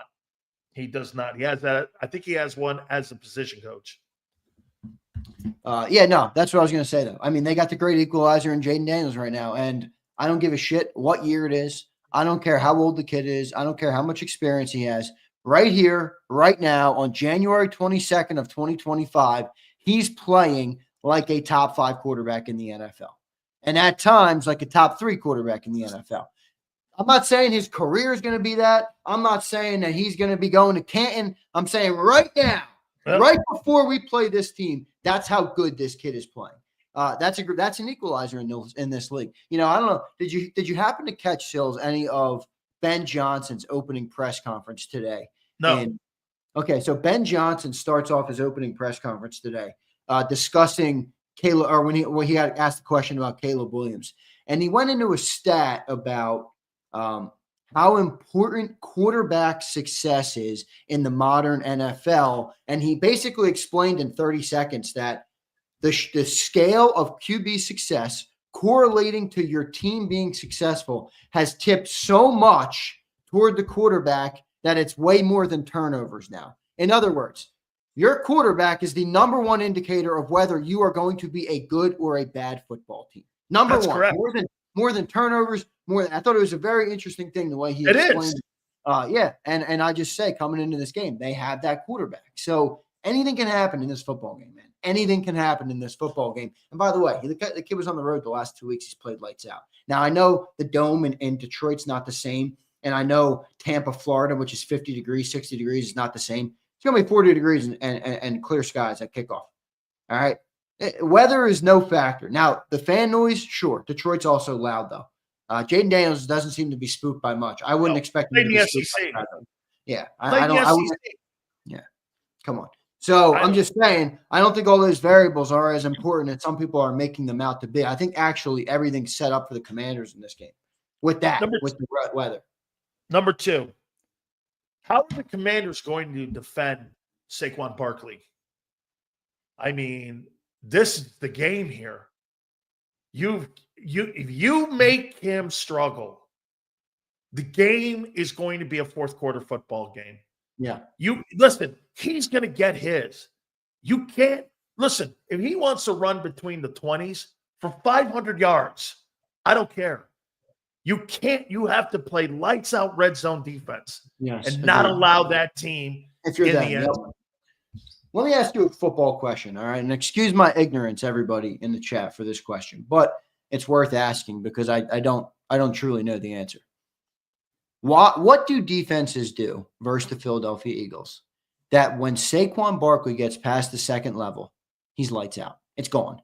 Why does that continue to happen to teams who watch Eagles tape, see him do it over and over and over and the Rams, it happened 4 times. Is there not a switch? Is there not something a defense can do to stop that from happening? Because like you just said, you got to get rid of them. If you're an opposing team, right? He can get 20 yards. He can't get 65 multiple times a game. You want Is me it to tell dropping the safeties? What are they doing here that this keeps happening to teams? Because you asked me how should they play them. I wouldn't let that happen. There's 2 ways of looking at this. So let's do it simply on how he breaks open.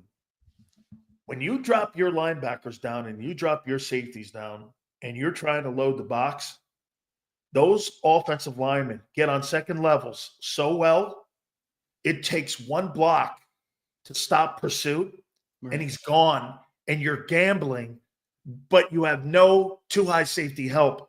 And when he's gone, he's gone. The other factor in this, dude, that fucking dude out wide, I got to worry about him on that slant pass. He's going to take and hit his head on the goalpost. Right. A.J. Brown.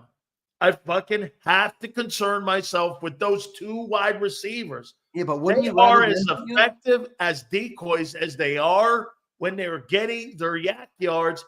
I have to, as a defense, linebacker and corners and safety, if you want me to help in the run game, something has to be a give. You can't let that guy – how many times did I say this all year? How is that guy single covered? You know why? Because you're either picking Barkley or you're picking AJ. And you have to defend what? The counterplay by Hurts going backside on you. So those people have to play slow play it. The linebackers can't just do this, Xander. Run to the fill. You've got to slow play it, or the quarterback will take it backside on you, or the quarterback will RPO and hit that slant pass. Right. That's what's making that thing a lot more difficult. Now, the problem for the Eagles has been, and let me go right down to 4 here. A.J. Brown. So basically, our O-line, real quick, though, just to answer, because you gave me a good response to my question. Our O-line is basically so good. They don't have enough guys on the field to stop everybody. No, their 5 can beat their 8. Right. And not only that, but our offensive linemen are tossing one guy out of the way and getting to another one. Threw him out of the club. When Becton threw the guy out of the club here. And this is what the problem has been also. A.J. Brown's got 3 catches for 24 yards in 2 games. Yeah, I gave that this morning. That's brutal. I think that's health. And so here's number 4. Is A.J. Brown healthy enough? And will he have an impact in this game on Sunday? Because would we not agree? This has probably been his worst postseason he's ever played. 3 catches, 24 yards. For a guy who has to be a major factor. That's 10 targets, too. We got destroyed in 21 playoffs. So if you want to factor that in. Well, he wasn't there yet. Yeah, he was there. He lost to the Bucks. 21? Yeah. Remember, wasn't it like 31-0? That was something. Buccaneers. We lost like Brady.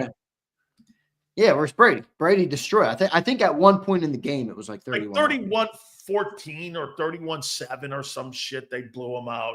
I mean, look, it's hard to judge this because 31-15 we lost. Yeah, but I thought at the game at one point the game was. Yeah, we had 15 points in the fourth quarter. After 3, it was 31-0. Yeah, I thought I remembered that correctly. Yep. It's hard because he gonna play 3 games this postseason, right? He played 1 in 23 and 1 in 21. What would you rather have?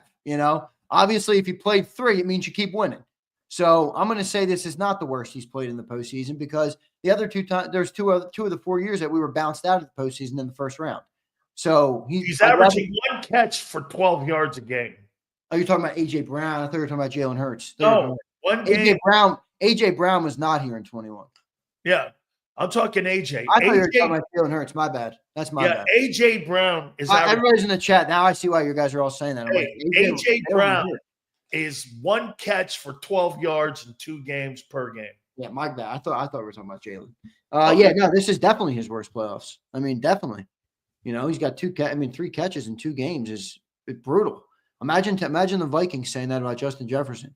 Imagine any team saying that about their star wide receiver. You know, that's nothing. That's no production. That's no impact on the game. So, yeah, got to be better than that. How about this one? Number 5. How concerned are you about Jake Elliott rolling into this thing on Sunday? I don't know. You know, so we had BLG on this morning, and I asked him this question, and I thought he gave a perfect answer. I really did. All right, because he's like, I don't worry about clutch kicks. He seems to hit the clutch kicks. Like last week, he made 3 kicks, 2 kicks late in the game. I think 2 second-half kicks in that game, and with the snow pouring down that he made, right? 6 valuable points. It's the point after. It's the shitty 3 points that, you know, isn't costly now but cost you later that keeps a team in a game that he doesn't seem to hit. It's the routine ones that seem like they're missing for Jake. And, you know, in a big spot late in the game, I feel like Jake will make it. On a point after in the first quarter on our first drive, I don't know. He might miss it. and that's the kind of thing that keeps teams in games. So maybe. He's definitely a little bit of a concern. I wouldn't say I think it's going to cost us at this point, but it's certainly something that you're paying a little closer attention to the TV when he's kicking that ball. There's no doubt about that. So I wouldn't say concerned though. I don't think concerned to the point where it's going to cost us. I hate going into the game going, my kicker, I don't know what I'm getting. I mean, it's just to me, I don't know, man. I mean, like you said, he made some kicks that were important this past weekend. He also missed PATs that gave the Rams a shot to win. Yeah.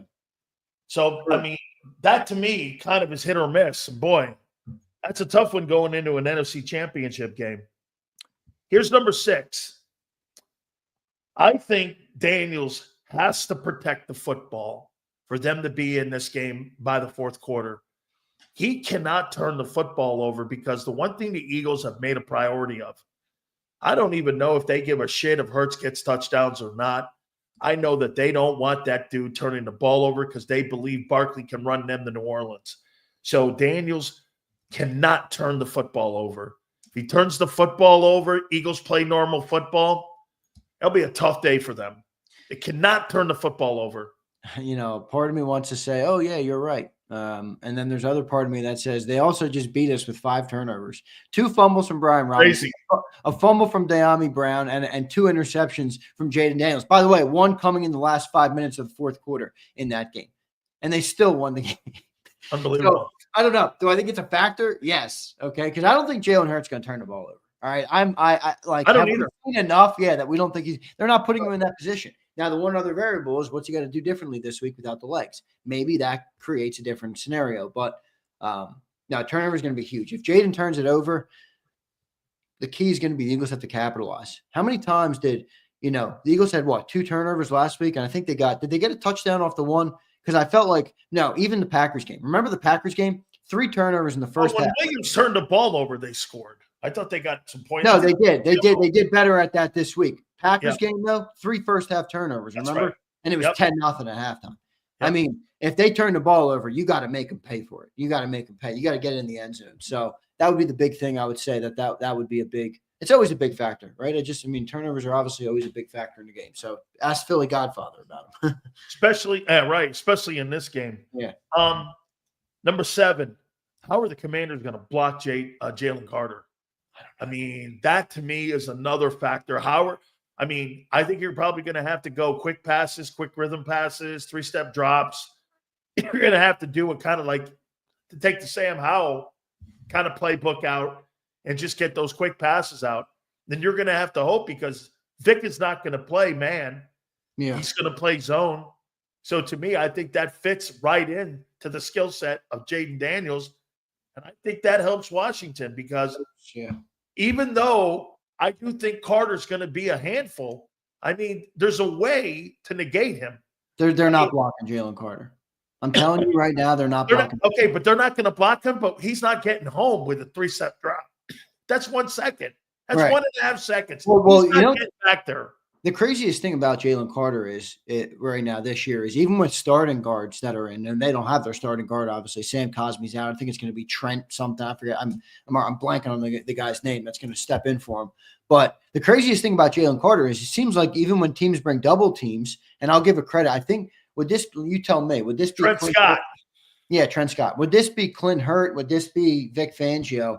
The Eagles have amazing techniques and things that they do in that defensive line when he gets double teamed. I mean, they punch Nolan Smith down this way and Jalen Carter comes around the backside. It seems like everything they do, other teams do to slow down Carter is not really enough. He always creates plays, whether that's through the double team, around the double team, a swim move, whatever it might be. And I don't think they're going to be able to block him. I think their game plan is going to say, hey, Jaden, you better know where that guy is every play. And you better have your eye on him. And you might have to use your legs 3 or 4 times in this game to escape him. That's going to be the difference with this game versus Stafford. The last 2 throws of the game last week, Jalen Carter affected it. He got the sack, and then he affected the final throw on 4th down for Matthew Stafford.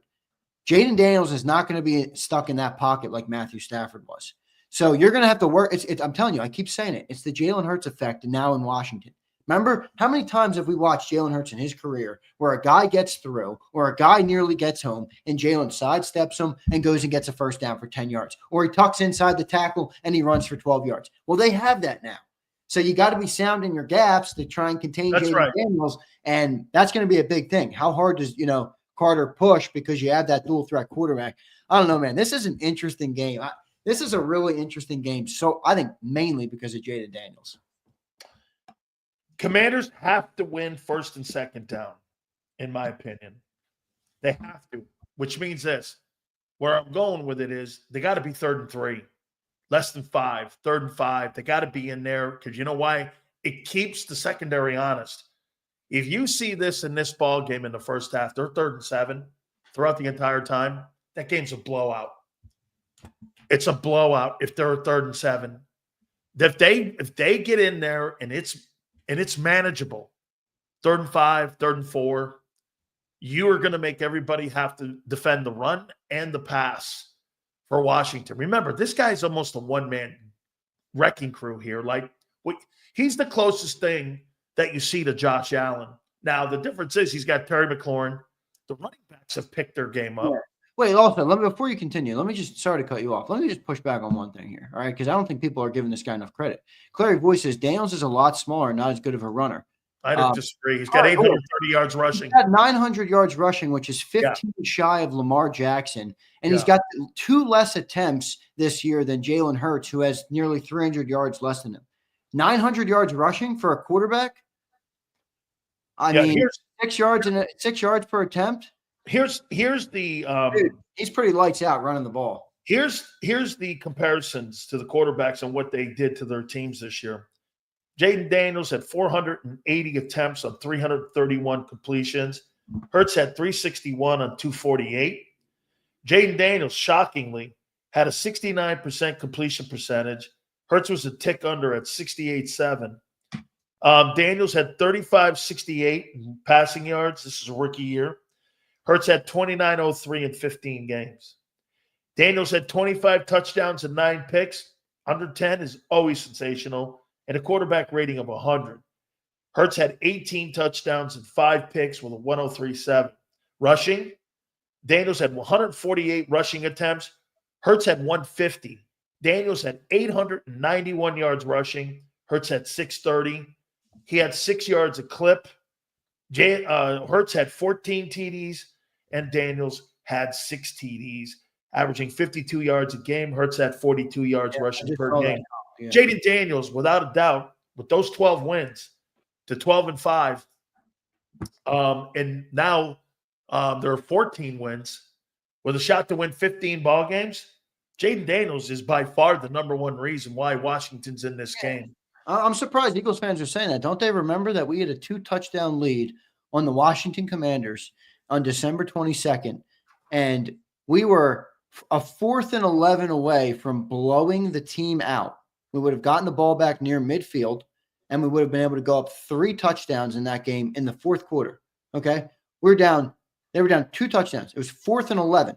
Jaden Daniels scrambled for like 30-plus yards to get the first down and more, and they went in and got a touchdown. And then obviously we all know how that game ended, and we lost 36-33 or whatever it was, 35-33. I mean, this guy can run, man. I'm telling you right now. I agree with a lot of people in here, and I do agree experience will be a factor. I do. I mean, this is all new to him. Do I think that he's going to melt down like butter in a pan? No. But I do. I mean, when you haven't seen playing college ball and playing NFL ball, it's night and day. And I can only imagine the quarterback position, just the defensive tackle position from college to pro, it's night and day. Imagine all the nuances you have to know from the college level to the pro level. Remember something in college. They tell you where to throw the ball in college. In the NFL, you have to know where to throw the ball. That is the complete difference of quarterbacking in the NFL versus college ball.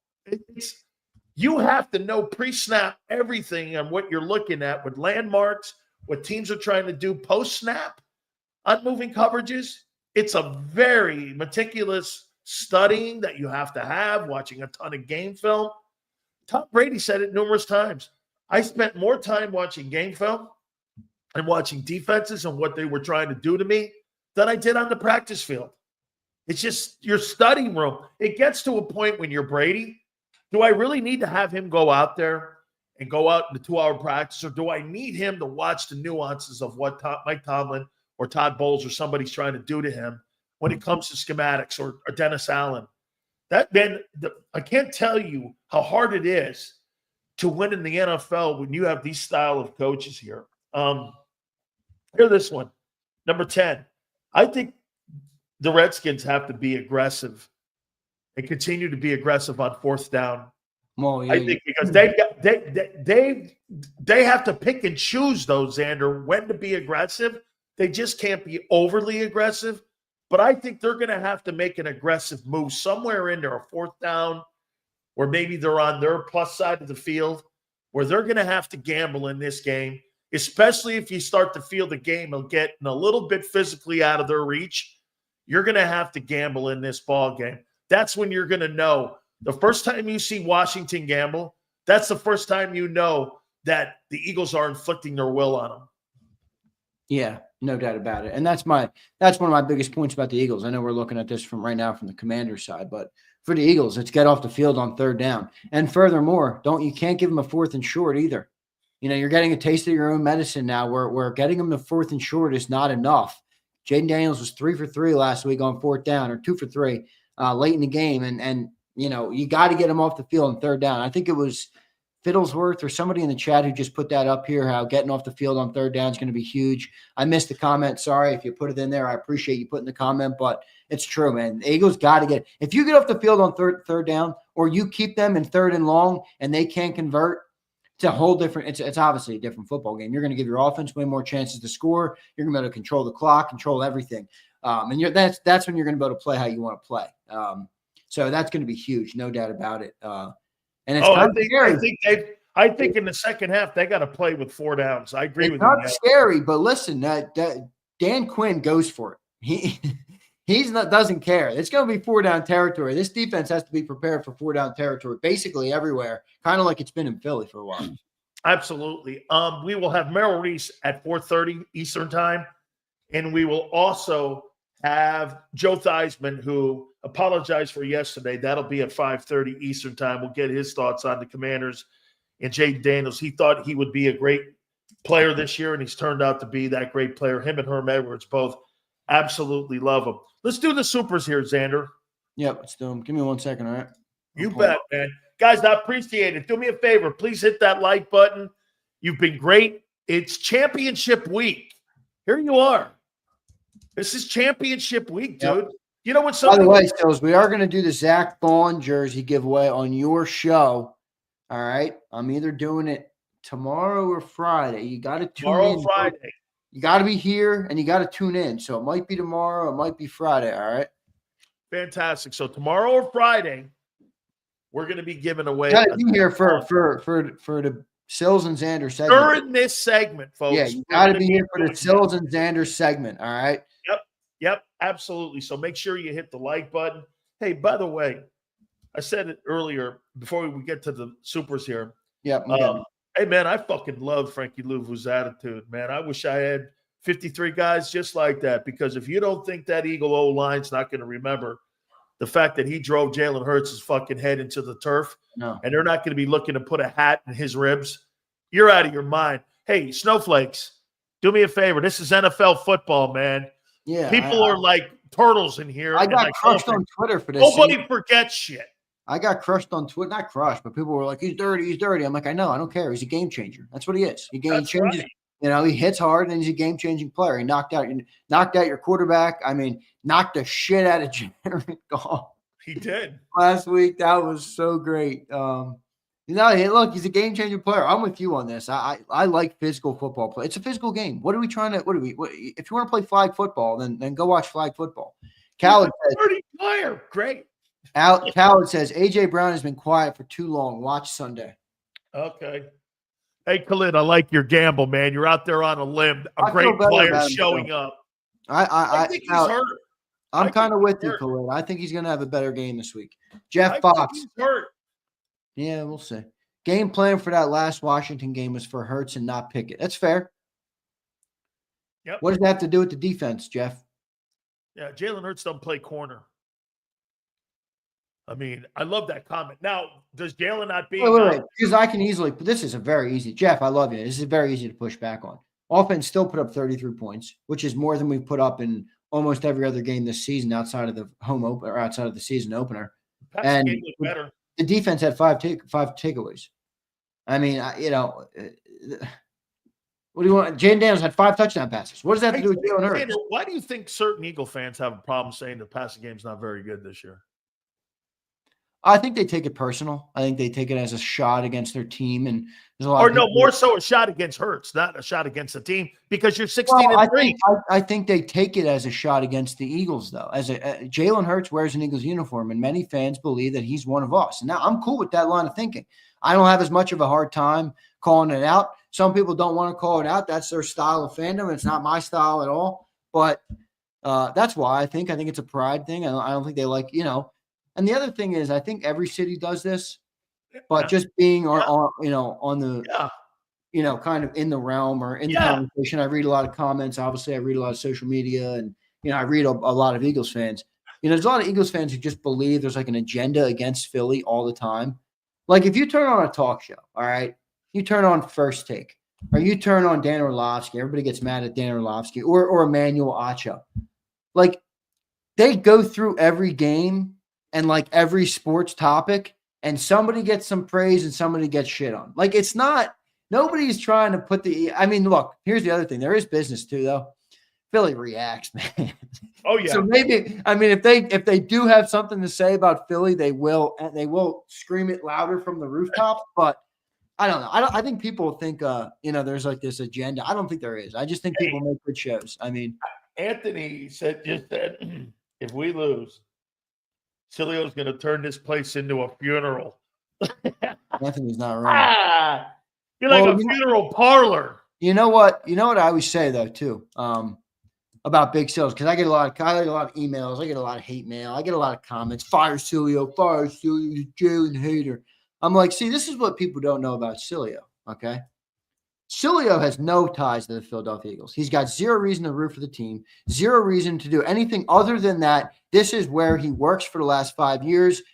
He's obviously a great partner of ours on JAKIB, and we cover the Philadelphia Eagles because we are Philadelphia-based. That's his only tie to us. Yeah. If you go back and look at Sileo's career, when he covered Miami, he wears Miami gear every damn day on the show. Who's a bigger cheerleader for Miami? Go watch. His most famous rant in this entire business was that Miami football is not living up to the championship standard that we set. You're not a hater. You just want greatness in every area, and you typically are pretty good at making a bombastic, entertaining way at doing that. That's a talent. That is a talent. But that doesn't mean you just hate Jalen. I hate when people say that. I don't give a shit about him. You're a hard sports talk guy. You want greatness, Big Sills. I don't have a bell cool. curve. That's cool. I'm cool with that. I don't have a bell curve. Look at Real Zeal Sileo-ized comments. Hey, wait a minute. You know what I do like, though? I do love the Philly sports fans. Yeah, I do. do. I like the people, man. I'm not going to lie. I tell you what, I actually like those fucking Bills fans. You see what they did to Mark Andrews? Guy drops a ball in the end zone. They gave him $50,000 to his fucking favorite charity. What an absolutely backhanded cool slap in the head because he dropped the football in the end zone that would have put the game in the reach here for the Ravens. They gave him $50,000. I thought that was awesome, man. I dig that shit. Cal says playoff experience is going to be. I agree with him. Yeah, I agree. Anthony Wilson, why can't we run screens? Threat will help numbers. Great call, Anthony. We're the worst screen team. We are the worst screen team in the NFL, man. Dude, they have no screen game. And they should. Like, we don't have, it's not like we have bad Barkley. Yeah, Barkley. I think Devontae Smith would be great in screens. Like, you would think even A.J. Brown, if you got him in space, he'd make good miss. Gainwell, right. I mean, I don't know. It's weird. We suck at him, though, no doubt. Darth Vader, what's up, bro? Thank you for becoming a member, too, as well, by the way. Darth Vader. Oh, awesome. Appreciate that. Who would win a wing-eating contest between Becton, Jordan Davis, or Philly 500? I got my money on Philly 500. Give me 500. Give me 500. A legend. All right, I'm taking 500. I see every time when he comes on the program, I see dirty fingernails, man. It's either two things, and I'm going to assume it's wings. Jason A-Team says, Hurts doesn't step in the pocket because he can't see over the O-line. I don't know why people keep saying that. That is why he keeps going backwards. Move on. Okay, but hey, Jason, do you not agree? You arguably 92 net yards passing in 2 games. You could easily have the worst passing attack in postseason NFL history, and you're going to make it potentially to the Super Bowl with a guy with 90 yards. I fucking have never seen anything like it. Holy shit. I thought Jalen Milroe fucking sucked. I can't believe dude, don't get me. Please, for the love of God, do not start talking about Jalen Milroe right now. That guy's going to go in the top 3 rounds. You watch. What a bust. Oh, I think he is too. I think he's got it written all over him. Stinks. I'm so happy he's done in Alabama. Me too, man. And also, I don't care. I'm ready to call for them. I'm done with the bore. I know he's going to get another year. I'm done with this dude. He is not built for championship DNA. This guy is a scrub, and he should go back to the Pac-12. He's not built for the SEC. No, he's not. He was. What's Washington in now? Did they go to the Big Ten? What'd they go to? Big Ten. Big Ten, yeah. They used to be Pac-12, though, didn't they? Yeah, soft. Yeah, soft. Yeah. He coaches exactly like I would expect. Washington takes COVID games off. Wait, you know who would play through? The SEC would play through like Tiberian flu. They would play through the Black Plague. Games are played in the SEC, no matter if an atomic bomb drops. I know. Games are being played. I got one chatter in mind who would be a Pac-12 coach. All right. That's the mentality I'm talking about. Who do you got? One chatter. Pac-12 coach? Is he in college or pros? College. I mean, I just mean the mentality I mean when I say he's a Pac-12 coach. Ryan Day. No, I'm talking about someone in the chat. M. Reyes. M. Reyes. It's like M. Reyes. M. Reyes would be the ultimate Pac-12. You know where he would coach to? At UCLA. M. Reyes. He would be at UCLA because he'd be there with all them snowflakes. There he is. What's up, my guy? I love M. Reyes. He's a great guy. All right. Dude was a cheap shot artist, and he's a dirty player. Yeah, holy shit, Bobby Brown with a super. You don't see many of these. Getting in there. Bob says the loss of Cosby at right guard will be huge. Line Carter up over the backup, run stunts in those gaps, test this guy's ability to play. Vic needs to attack the right guard, Carter up the middle, and JD face. You're right, Bob, but let's just hope he doesn't scoop right outside and make Jalen miss. That's my fear. Yeah. Hey, M. Reyes. More so that you would be coaching at some place like Rancho Cucamonga. M. Reyes is the ultimate Pac-12 coach. Oh, my God, is he ever, man. Put him in, coach. Put him in. He'd have the rainbow shirt on, too. Big picking. You can say that again. All right, here we go. Oh, Bob, thanks for the super. Appreciate it. Jack Dwight says, Eagles say he is a stud, but call plays for game manager. Eagles say he is a stud, but yeah, I know. Hey, Jack, look at my guy. He's fucking great. You can only throw the ball 10 times. Oh, no. Hey, Jack, that's a great observation. My guy's elite. He threw the ball 12 times last night. Oh, no. And they're not even asking him anymore. Still, they don't even want him to throw the deep ball anymore. They had to run a fake tush push to give him a chance at it. Oh, no. All right, here we go. Darth Vader again. Thanks, Darth. Appreciate it, bro. $10. Do you think most Devontae Smith gets majority of targets this week, considering AJ is hurt and Lattimore will be following it? And if so, Jalen can hit the outside passes to him with the bad knee. How about this, Darth? I think that you're going to get a better Lattimore this week because he came off that injured reserve the last time or the other time they played when he ran out of gas in the second half. Personally, I think you're going to get a more in shape Lattimore because he hadn't played for a month and a half, Xander, and now he's been playing for a month and a half. So I think you're going to get a better effort out of him, and that matchup is going to be, I think, a little bit tougher for AJ, especially since AJ's wheel, in my opinion, is banged up. I think it's going to be a great matchup between those two. Yeah, we'll see how it plays out. Darth, appreciate your support, bro. 2 big supers today and the member. So thank you, man, for the support. Yes, thank you. All right. I don't think we got this. James Jones. Sills, can you believe it? We're playing the wait, before I read his, we're playing the Commanders in an NFC title game. No, I can't believe it. Okay, no, wait. 4 days from now. And you know what I ordered last night on Fanatics? What'd you order? I ordered a Jaden Daniels jersey for James Jones because he won our giveaway. James, congratulations. The funniest part is we're playing the fucking communist, and I'm ordering a communist jersey on the same week? Are you kidding me? I don't know, man. That sounds pretty fucked up, actually. Yeah, that's what I'm saying. Hey, I'll say this to you, though. Philly's in prime they're in prime order right now. You see them fuck you Josh Harris signs all over the city. Yeah. I think this is going to bring it to a little bit of a head that people are gonna, No. Can you just imagine for a second? No way. All right, I don't want to think about this, but the Commanders win, and Josh Harris is at the link in Philly celebrating going to the Super Bowl with his NFC Championship hat on. With the George Halas Trophy. You can't get that stink off you. I'm sorry. He might have to sell it. He won't. I guarantee you, he better not go down there. They'll hit him with snowballs. Big Pickens says you should have said that after the game. Hey, right. I guarantee you, if he goes down there to get that George Halas Trophy for the NFC Championship, they will hit that guy with snowballs. Oh, definitely. Well, I don't know. It's probably pretty far. Yeah, well. Ryan, I sent your jersey today. Good to see you in here, man. Well, you do have to go through that tunnel. Well, that's true. That's true. All right. You do have to go through that tunnel. Is that it? That's all the supers. All right, man. You guys have been great. By the way, man, I wonder how many NFC Championship games this is now for Merrill. That whole run that he had with McNabb. The one that the 80 was one of his first NFC title games, the 04. Dude, Merrill was calling so many games. But I was watching the Eagles. You grew up with him, right? He's all I knew. I mean, he was forget me.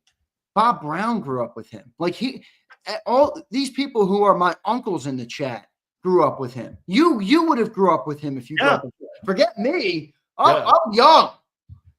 Joe Whip grew up with him. Akbar grew up with him. I mean, dude, the Eagles YouTube video put Eagles YouTube channel put up a video today. It's like 18 minutes straight of Eagles playoff highlights. It's great. I watched it like 3 times. It's great. All right. It's freaking great. But I kept saying to myself, holy shit, I don't know any of those players, or I know them, but I didn't watch, obviously, any of those players. And there's Merrill's voice. The TV is barely visible. It's so damn fuzzy. And it's still Merrill Reese's voice over the background. I'm like, man, Merrill's been around for a long time, man. You know who I was? Now, you may not know. You probably heard the name. But the guy that I was close to in Philly was Harry Callis. Yeah. And Harry Callis, you know how I became friends with the family because Todd Callis covered the Tampa Bay Rays, and he works on the pre and post game show. And Todd and I would do the pre and post game show when I worked in Tampa. And every time the Phillies were either in Clearwater or what have you, Harry would come into my studio, and I was friends with Harry Callis. I mean, I used to get him on the program all the time. I loved Harry Callis, and he was a dear friend of mine until he passed away. I'm friends with Todd. I actually, on this network, I've had Todd Callis on. Yeah, Harry Callis is a legend, man. He's rarefied air. I think Merrill's about at that level. Yeah. If you get another Super Bowl with Merrill, oh man, I think he's going to be at that level. I mean, his Super Bowl call in 17 was pretty damn iconic, man. It was pretty damn iconic. I'd like to ask Merrill, like, how long do you think about that? Or do you think about that at all? You know, is that moment something that you envision and script out, or is that a moment you feel in the moment and just in the moment? He's an in the moment guy. Yeah, I do. Yeah, I do too. I do too. I think the great ones are in the moment. I think scripting shit out like that, I think it comes off phony. Yeah, but you got to have some sort of I think you probably are thinking about you're it. Flying here, and here he is. He's going to join us, so I'll let you get to him. But be interesting to see what you guys say. All right, brother. How about this one here? I believe this is his 8th NFC Championship game. And as I told you before I bring him on here, my connection with Philly was Harry Callis, because Todd Callis, as I just mentioned, worked with the Tampa Bay Rays, and I did the pre- and post-game show. Todd was great. Harry Callis would come into my studio, and when he was in Clearwater, Xander, he would come over. Oh, my God, what a prince of a guy. So you're saying if he wins one more, he's in that kind of – I think so. I'm a young fan. Merrill knows that. I mean, I'm a younger guy, but – You grew up with Merrill. Yeah, Merrill's all we ever heard on the radio. So all right. Legend. All right, Sills, I'll catch you tomorrow. Appreciate you. Thank you guys so much. By the way, Joe Theismann will join us. That'll be at 5:30. Thank you, Xander. I appreciate it. Make sure you guys please hit the like button so we'll have Joe Theismann, who I'm sure Merrill Reese called a boatload of those Redskin and Eagle games. So wait a minute here. Is this his 8th NFC Championship game? You think he keeps count? My favorite of all the ones that he called, it's got to be the 81 with the Cowboys and the Eagles. It's got to be the 1981, because the Eagles sucked all the way from 60 until 1980. So let's bring Merrill Reese in here, and let's get his thoughts on this. Merrill, is this number 8 for you, the NFC title game? I think, and I will count. I have a media guide here. I think it's 9. 9. I think it's 8 since 2000, but I think the 9th. I mean, actually, the first was January 11th, 1981. Yep, that's Cowboys and Eagles, right? Vermeil State. You bet. That. You know why I love that game? I love that game because of the environment at the Vet. And I love that the whole thing and that where they had come from. Vermeil, a couple of years removed from being at UCLA. And there was just something about that team. I mean, you got to remember, I grew up a Giants fan because of my uncle. And I'll never forget the Pisarcik play and all that stuff and what have you. And it was, I grew up, Merrill, when I grew up, the rivalry wasn't Giants and Cowboys. It was Giants and Eagles. The Redskins were in there, the Cowboys were in there, but I grew up, man, the Eagles were the rival of the New York Giants. Yeah, I thought a lot. I thought after that, I thought everybody thought that their rivalry was the Cowboys. The Eagles thought their rivalry was Eagles-Cowboys. Giants thought their rivalry was Giants-Cowboys. Washington thought their rivalry was Washington against the Cowboys. They all felt that way because Tex Ram had built that aura of America's team. And everybody was sick of it, and they made Dallas their rival, and that was what happened for many, many years. But still, this was the first time since that game this was the first time since that game, Dan, in 81, where the Eagles are playing a division rival for the NFC Championship. Wow. I mean, Merrill, I mean, does it matter, that kind of stuff? I mean, you know, the Eagles have not been to a Super Bowl if they haven't hosted the NFC title game. Every playoff that they played in the NFC title game that they didn't host, they never went. Right. How important do you think that is? I think it's a factor. I think it's a factor, but they also hosted games. In 2002, the last game ever played at Veterans Stadium, we left the house. My son and I were going to the stadium And we figured this is just get rid of Tampa Bay and head for the Super Bowl. And because everybody knew the Tampa Bay, there was some factor that everyone spread around that Tampa Bay cannot win when the temperature is below 40. And unfortunately, Donovan's favorite target that day was Rondé Barber. And and that was it for Veterans Stadium. And that was a devastating, difficult to take loss. And then a year later, they lost at the link, at the link to Carolina, to the Panthers. And that was another one where Donovan actually got hurt in that game. So they were home. So the home playing at home is an advantage. There's no doubt about that. But it's not a big enough advantage to carry you through if you're not playing well. A lot of people are saying this is the best roster the Eagles have ever had. Do you agree? I hate the word ever. I really do. I just hate that word ever because who am I to say what the roster was like in 1948, 1949 when they were world champions and there were 16 teams, I think, in the National Football League, or in 1960 when they won the championship with Chuck Bednarik and Norm Van Brocklin and all of those people. So everything's comparative, right? Because you're comparing them against the rest of the league. So I can't sit here and tell you that. I think this is the best roster in modern Eagles history. Let's say Super Bowl era, maybe Super Bowl era. Yeah, I'd say that. I think so. The most complete. I mean, I said on the air in a commentary that I've seen a lot of great backs here. Wilbur Montgomery and Brian Westbrook. I love Brian Westbrook. And for a couple of years, Ricky Waters was pretty darn good. And Shady McCoy, explosive. Deuce Staley was awfully good for a long time. But there's no doubt in my mind that the best of them all is Saquon Barkley. And as I pointed out, this guy is so good. He's a record setter. He's great in the locker room. He leaves the stadium after a game and helps old ladies across Patterson Avenue. And then he goes home and takes off his cape until the next game. I made this. Someone asked me this, and I was talking to Brian Westbrook about this. I said, I don't think I can name and say that Barkley's the greatest Eagle running back ever, because I would say this: he's the greatest season I've ever seen a player have. But when you're talking Shady and Westbrook and Montgomery and guys like that, hell, if you even want to put Ricky Waters in there, sure, okay. Keith Byers, who was a dual threat guy. If you want to throw those guys had careers with the Eagles. Mm-hmm. He's had a season with the Eagles. So that's how I kind of separate. Now, he could be the most talented, like you said, most talented ever. But for a career, I have a hard time putting him in that group because he's only had 1 year in Philly. But nobody's had a year that compares. I agree. Not even close. I mean, he just buried Shady's records.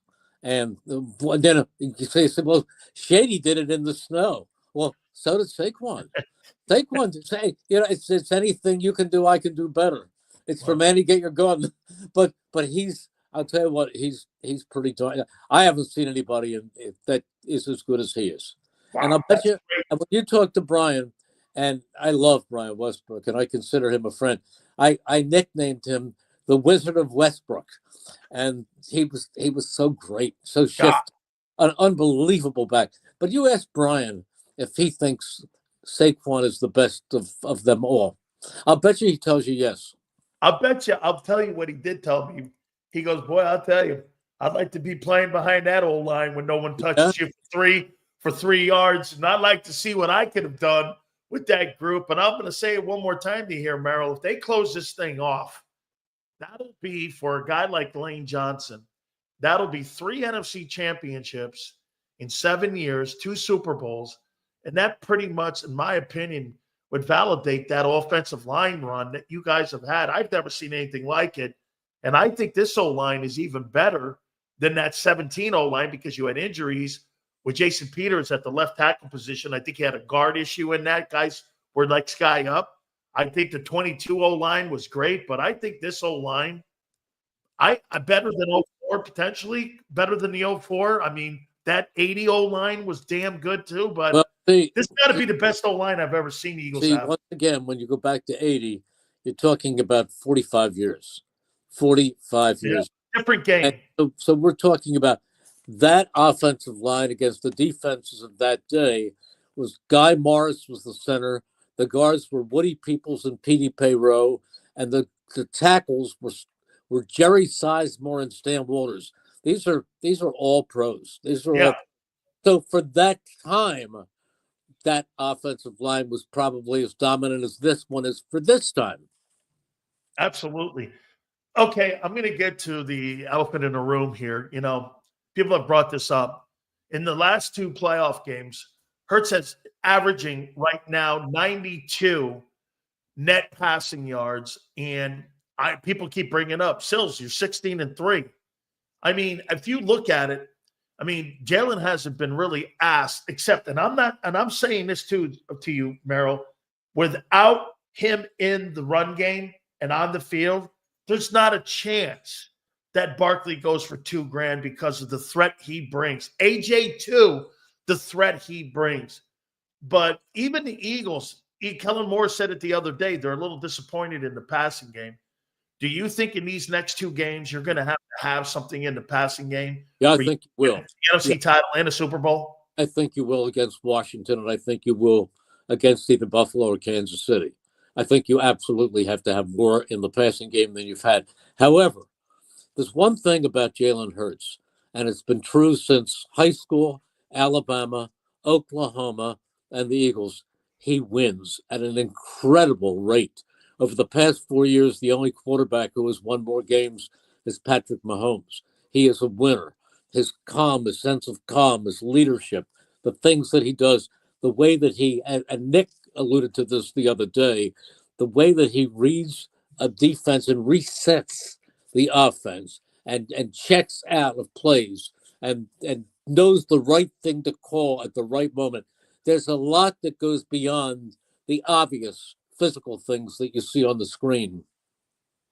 How about this? We were told that Hurts is going to wear a brace on Sunday in the game. And so how much do you think, Merrill, if he's limited mobility-wise, that hurts that offensive attack if he's not able to move offensively running the football? I mean, that takes a dynamic away from him. Look what he did last week. I mean, you go for that 44-yard rush, and then I've never seen that before. 2 guys go plus 40 yards with touchdown runs. How much of a factor do you think that is and limits that offense more than maybe in the passing game if he's not able to have mobility? If that's the case, because I don't know that he can't run. I don't know that his mobility is going to be limited. I know he's practicing today, so I don't know that here on Wednesday. We'll see.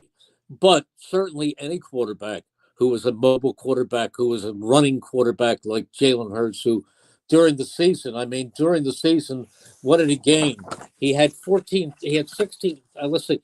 Jalen Hurts during the season rushed for 690. 630 yards, averaged over 4 yards a carry, right.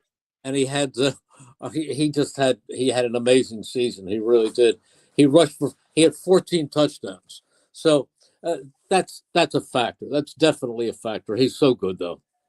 But one of the things, there's no doubt about it, when you have an offense that is a +1, it changes everything. Absolutely. What do you make of Jaden Daniels and what you're breaking down so much with him and what you're seeing and what he has brought to the football team, Washington Commanders? Because, boy, I'll tell you, he just gets better and better and better. I think the job that Brian Johnson has done also has been a factor, and kudos to him. I saw Nick even give him some love about how he's done and helped him grow as a quarterback. But just your thoughts on watching him play, because to me, I think he's had one of the greatest, if not the greatest, rookie season of all time. Well, I think he has. And Vic Fangio said the other day, forget his chronological age. This is not a rookie. I mean, this is a guy playing like he's been in the league for forever. He's calm, he's creative, he's instinctive, he's a great passer, he's a great runner, he's everything you want in a quarterback. I can't say enough good things about him. That's how great I think he is. So are you going to be, Merrill, when Josh Harris rolls into the building there, I mean, here's a guy that owns the Sixers and all. How do you think he's going to be received? First, I'll ask you about Josh Harris, the owner of the Sixers. How do you think Eagle fans will, and the reception he will get when he rolls into that building? Well, first of all, let me just say that I've never met Josh Harris. I've seen his picture. I've seen him on television, but he rarely is even in a press conference. He's kind of he's an owner that you never see or hear from. But look, he did something great for Washington. He replaced Daniel Snyder, who I thought was the worst owner in the history of professional sports. Or right down there. And so he gave them the lift that they needed. And you have to, if you're going to blame him for things, you also have to credit him for being an owner that had the people who made the right moves. He hired the right coach. They drafted the right quarterback. He has elevated that organization immeasurably in one year. He's or 1.5 years, whatever it is. But they've done a great job. They've done a great job. But as far as how he's going to be treated by Philadelphia sports fans, well, Philadelphia sports fans, and I would say most of them are not particularly pleased with the 76ers, who I think are 15-27. So they're not about to say, thank you, Josh, for the great job, because right now they're struggling. And this is a town, and all cities are like this, where they have passionate sports fans. It's what have you done lately for us? They're not worried about what he's done for the New Jersey Devils. In fact, I think they don't like the fact that he has a hockey team that competes with the Flyers and now a football team that competes with the Eagles. I know. How about Zach Ertz? What are you thinking how he'll be received? Because, again, this guy was a staple on that 17 team, one of the more revered players off that football team with the community. I mean, how do you think he'll be received when he comes into that building? Warmly, because Zach Ertz was a hero. Zach Ertz was a terrific target, great red zone player, the key touchdown in Super Bowl 52. He's a favorite. He's a fan favorite. So Philadelphia usually feels very good about its returning heroes. Now, when Terrell Owens came back with the Cowboys, that was a different story because he left here as a villain, but not Zach Ertz. Zach Ertz is a great guy, and Philadelphia appreciates him, and they will welcome him back warmly until the game starts. Once the game starts, he will not be getting much in the way of accolades. I said this, couple more here for you, Merrill. I said this about Jalen Carter prior to him being drafted. I usually, and I don't ever, really give a comparison to my former teammate and best friend, Jerome Brown. But boy, man, I mean, you close your eyes and you see it. He's a little bit bigger version. Jerome was about 6'2.5". He's about 6'3.5", 6'4". He's a little bit bigger. He moves well with his feet. His hands are great. Now, Jerome had the luxury of playing next to Reggie. There were a lot of other great players. Clyde Simmons was on that D-line. He had great linebackers. The secondary is filled with headhunters, with Wes and with Andre. So, I mean, he was with a really great group and a great defensive coordinator in Buddy Ryan. But I think Jeff Fisher was on that coaching staff as well. So, I mean, do you see it a little bit there too, Merrill? Do you see a little Jerome in him and how he plays the game? I see a little Reggie in him too. Wow. Really. And Dick Vermeil said that the other day about Reggie. He made that statement that he could turn out. Now, we're talking about his second year, Dan, second year in the league. And remember something, Merrill, remember something about Reggie.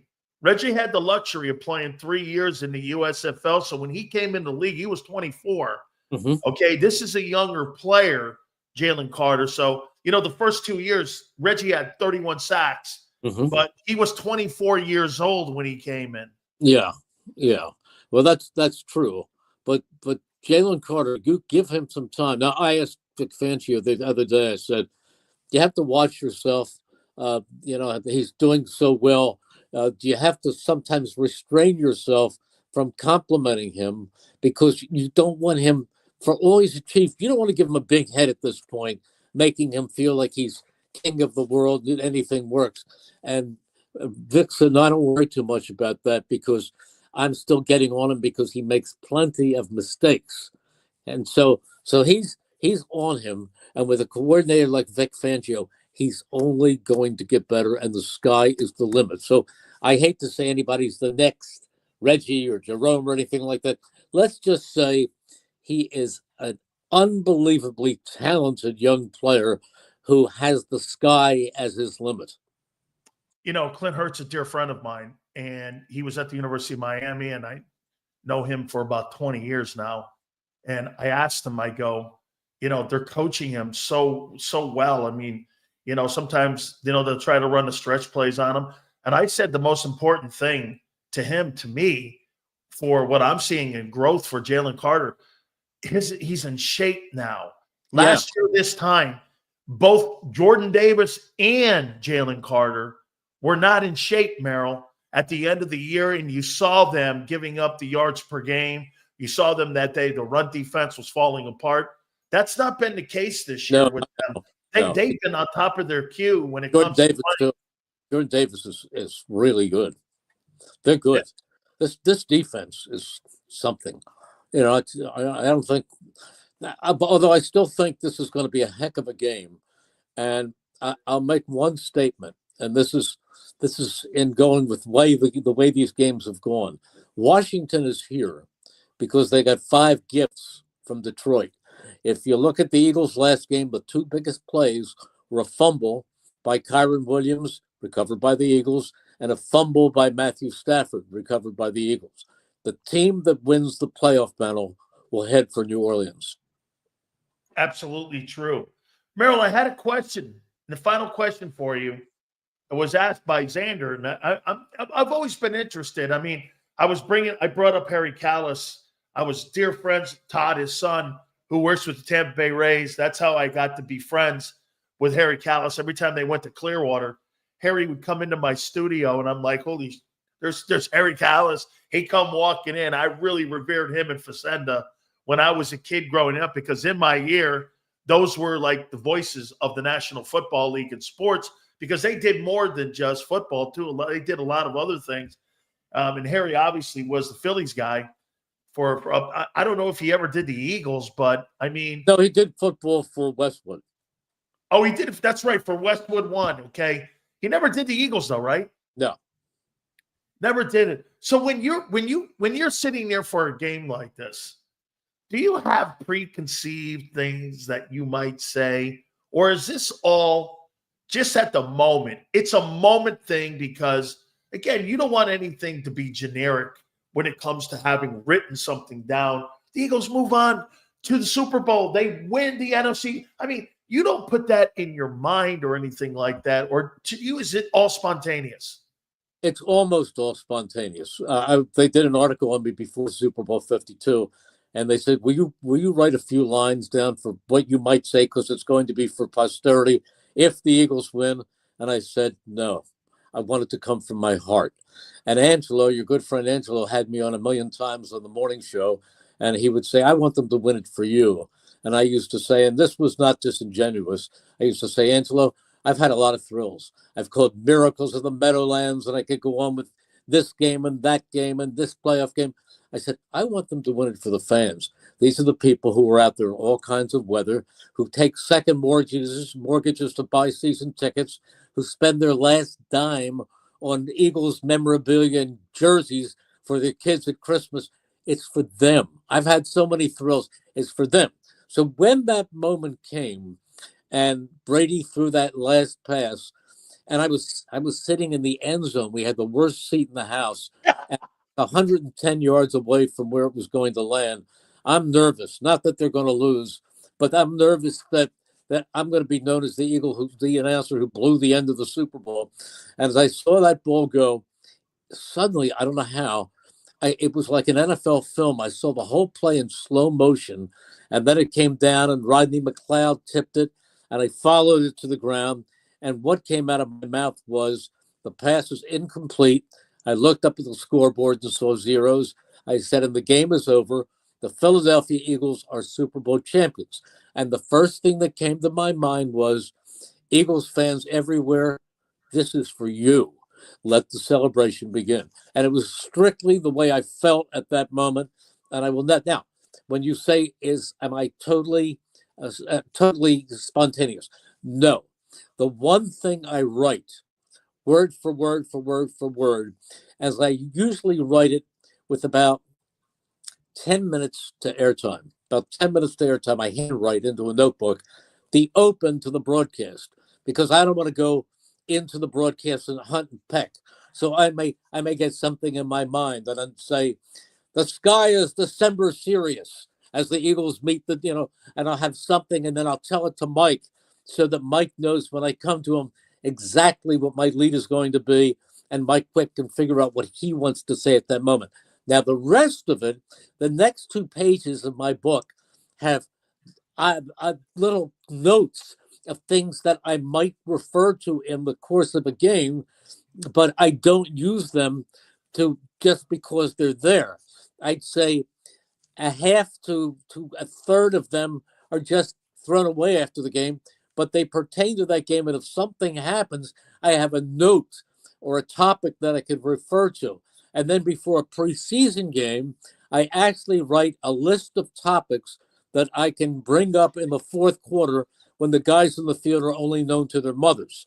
So it's my obligation not to create excitement, but to convey excitement. But it's my obligation to keep a broadcast interesting.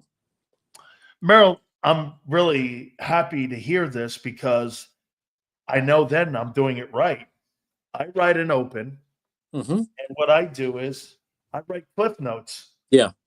And I don't do any script or write anything. I just, some things that I'll refer to, but the open for my show is the only thing that I really write. The rest of it, I mean, I fill 4 hours. The credits at the end are, finish the broadcast by saying, for Mike Quick, this is Merrill Reese saying so long. That. But the rest of it is all from the heart. Absolutely. I want to say that Angelo was on Monday, and this is what he said. And I know you and I both have a different opinion of Andy Reid. Okay, I like Andy. I like what Andy's done, and I like Andy Reid. Angelo, on the other hand, is not a fan, and he goes like this: I want Kansas City. I want Patrick Mahomes.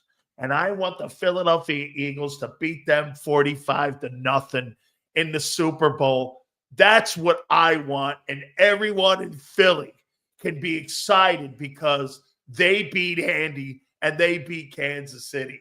Now, I said this. I go, well, I'm going to ask Merrill what he wants, or do you just not care? Buffalo, Kansas City, let's go play 60 minutes. I could care less who's in there. Andy's going to the Hall of Fame. Oh, Could yes. he be the winningest coach someday of all time? He could pass Shula's record if he stays in it long enough. He's great. And as a person, I love Andy. Andy's just been wonderful to me, and we continue to text. I also have a very nice, long-lasting relationship. We've golfed together with Sean McDermott, also a wonderful, wonderful Eagles coach. So whoever wins that game, that's fine. I want the Eagles to beat whoever is in it. I want that. But I don't resent anything about Kansas City. I mean, I feel so strongly about Andy. I feel that way about Sean McDermott. I feel that way about John Harbaugh, who is another old golf buddy and friend of mine. These are great guys. These are really great people, and they're wonderful, wonderful, wonderful coaches. So I don't ever root against any of them. I wish them all the best. Only coach who was not my favorite because he just didn't communicate. And I would say hello to him in the hall, and he wouldn't turn his head. And and I hate to say it because I'm sure he's not a bad person, but he didn't resonate with me and was not particularly respectful. It wasn't nasty, not nasty, but there was no warmth, there was no connection. And that was Chip Kelly, who's sitting there as a national champion today. But he did a great job. He did a great job at Ohio State, and so did Ryan Day, who I know a little bit from his year here. Didn't McDermott play, or excuse me, didn't McDermott coach on Andy's staff back in Yes. Philly? Yes. Wow. He succeeded. He succeeded Jim Johnson as defensive coordinator when Jim Johnson had to play, and then he was let go. And I don't think Andy wanted to let him go. I think that came from higher up. It might have been from the general manager, but he let him go, and then he was picked up by Ron Rivera, another phenomenal human being in Carolina, and he became the defensive coordinator for Ron for a while, and then he moved on as head coach with the Bills. But I have one of the great things about this job is there's the thrill of broadcasting the games, and there's also the ability to meet some of the most wonderful, talented, bright, warm human beings that you could ever meet. I mean, right now, the guy is Nick Sirianni. Saw him in the hall today. There's a guy who is you'd like him a lot. He gets emotional now and then, and he knows that. He's toned down that a little bit, but every player on that team responds to him. He is a motivator, and he is a meticulous guy in preparation. He's a really good young coach, really good, and his record is what is it? It's something. It's like 50 and 22.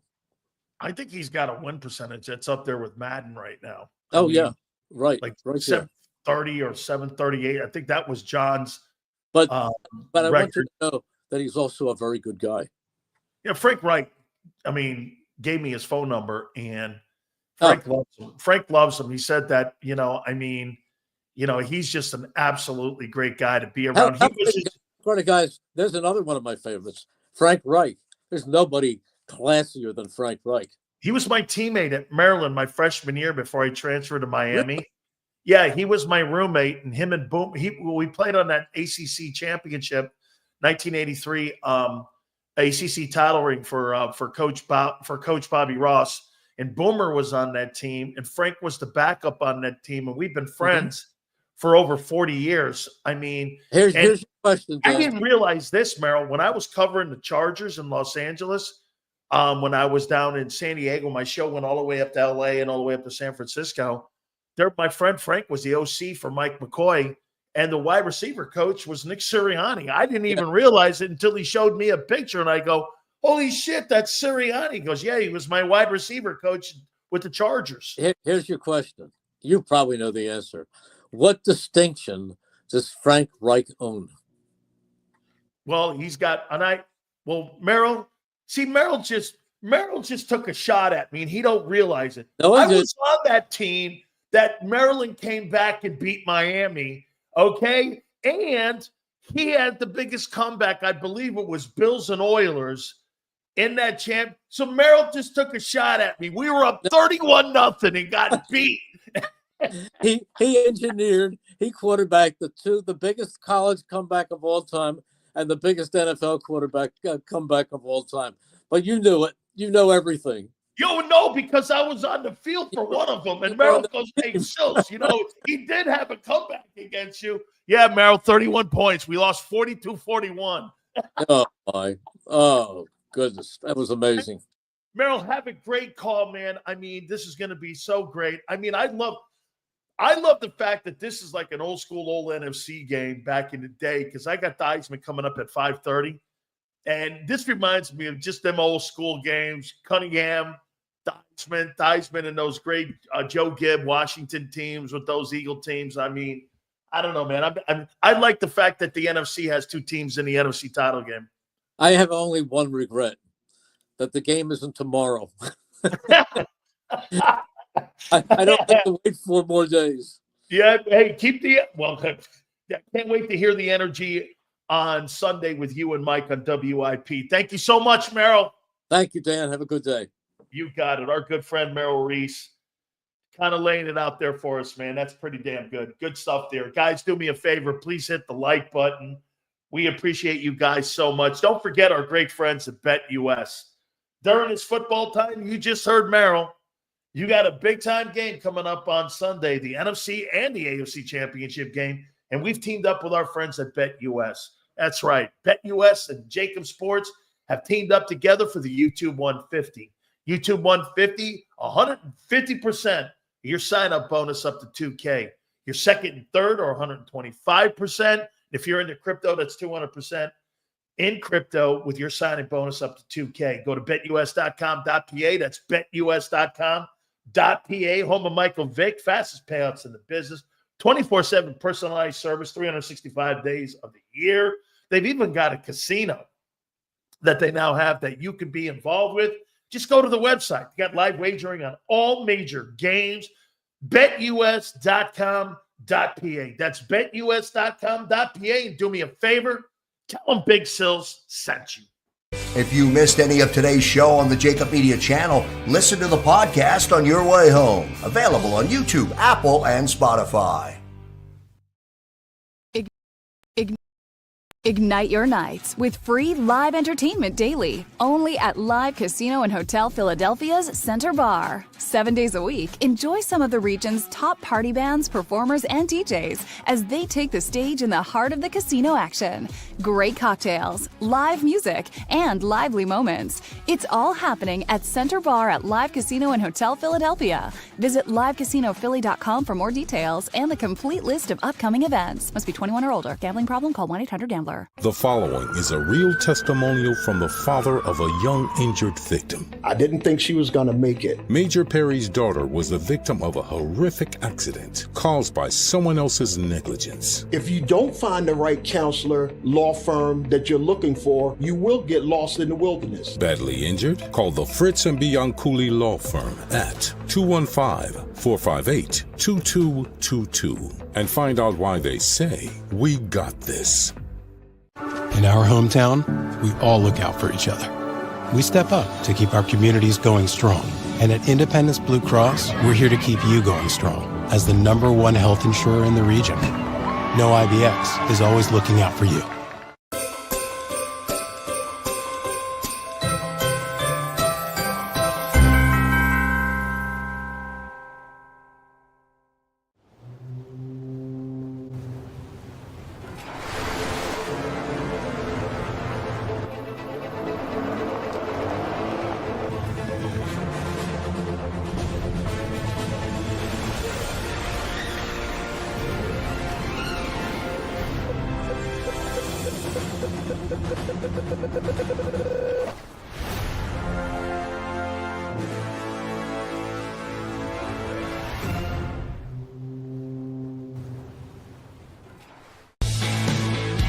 We noticed that there was mold creeping into our basement about a year and a half ago, and wanted to make sure that we were getting rid of the problem permanently. We actually reached out to several different contractors to get it resolved, and actually 2 of them recommended DryTech to us as a long-term solution. Other than the noise factor, we wouldn't even know that there was work being done on the basement level. It's really been a clean process for us. Score and save this football season on your car insurance. Before the next game, save up to 40% on your auto insurance policy. That's right, 40% savings. Call an audible this season and contact the Del Val Insurance Group. They're an advocate for you, not an insurance company. That means they'll get you the right coverage and save you up to 40%. Call managing partners Fran or Jim of Del Val Insurance, 215-354-0122, or score and save at dvigi.com. dvigi.com. EAGLES, Eagles.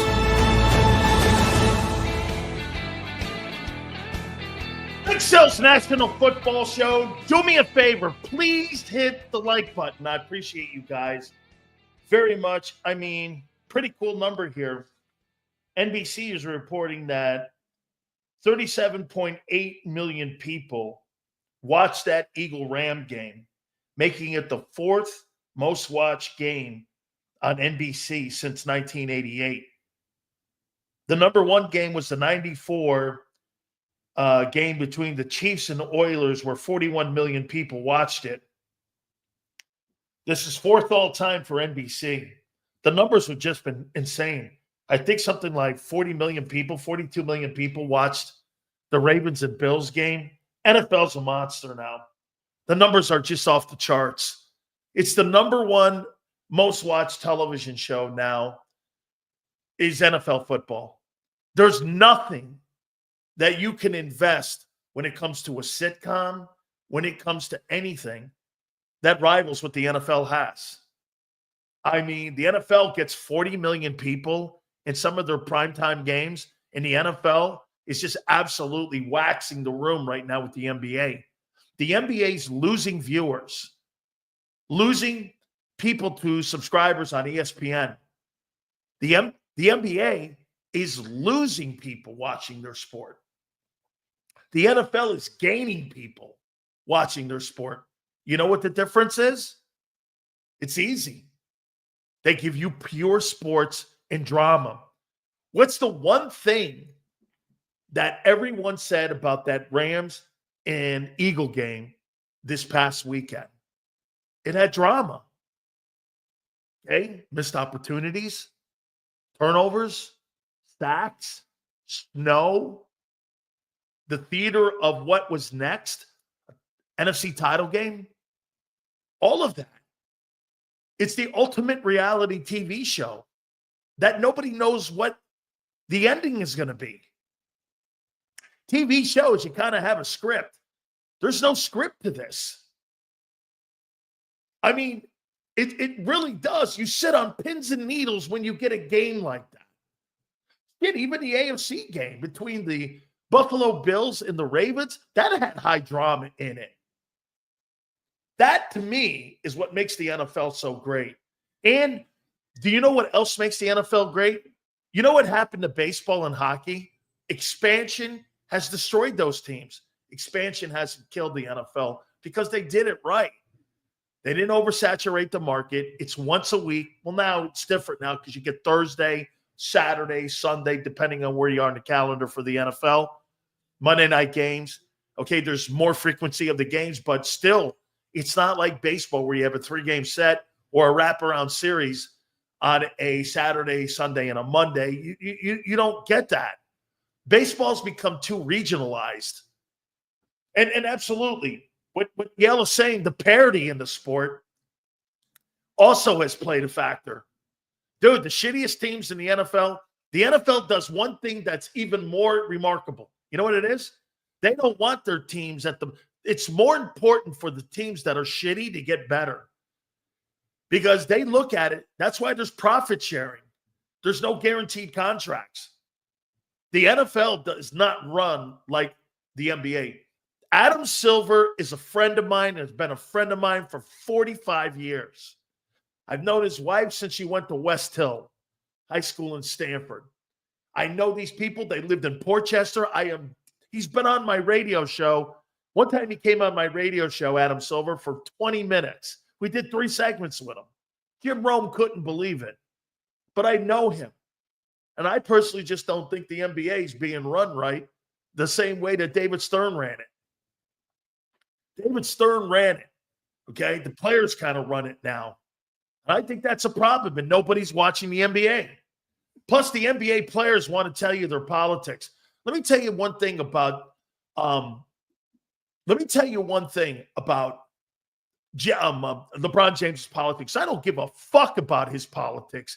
Nothing he says or does will ever sway me to vote for somebody or even buy a sandwich because he endorses it. I don't give a shit about that. And I don't give a shit if an NFL player was trying to do the same thing. I watch you for one thing, dude, sports. Plain and simple. I don't give a shit.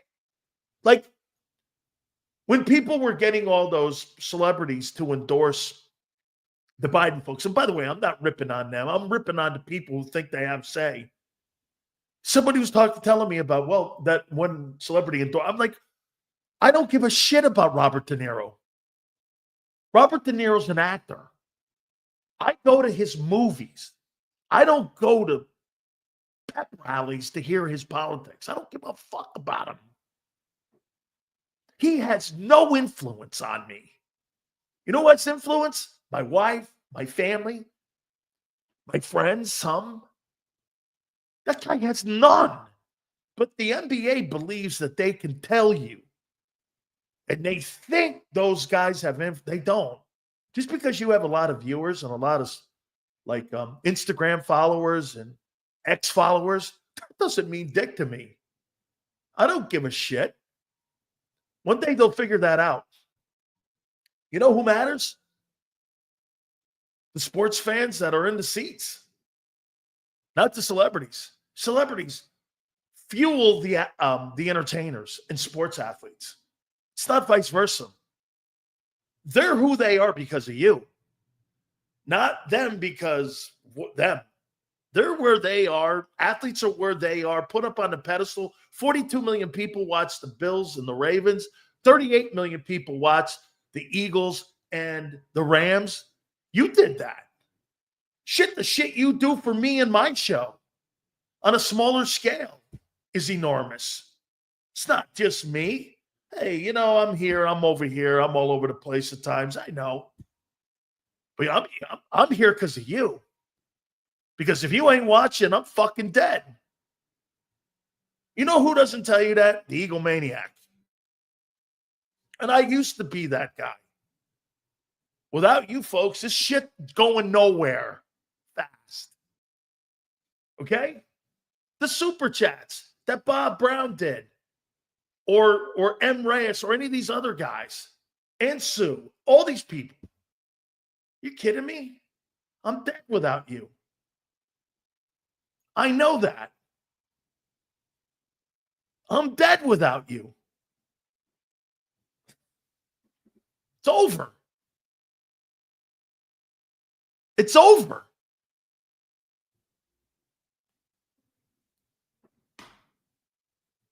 But the coolest thing we get to do is get this. We get to debate. We've created something for us. It's the coolest thing on the planet. Hey, you guys know who I am and what's been in my careers and all that shit. You know this. I'm not Teflon. Okay, this business, if I had to do it all over again, I wonder if I'd ever do it. It's been rough. It's been rewarding, though. 2 words, rough and rewarding. Yo, Sills, not Eagles related, but is the Bills game a legacy game for Josh? Oh, absolutely. Dude's got to win. I love Josh Allen. You know this. Still, he can't get a pass either. Because I'll have to eventually start doing this. Best talent I've ever seen not win shit. You know who has that distinction right now? What player would you put that distinction on right now was one of the greatest athletes and players that didn't win shit? Who would be that right now? Noel, if you had to put one player right now that has played in the last 25 years,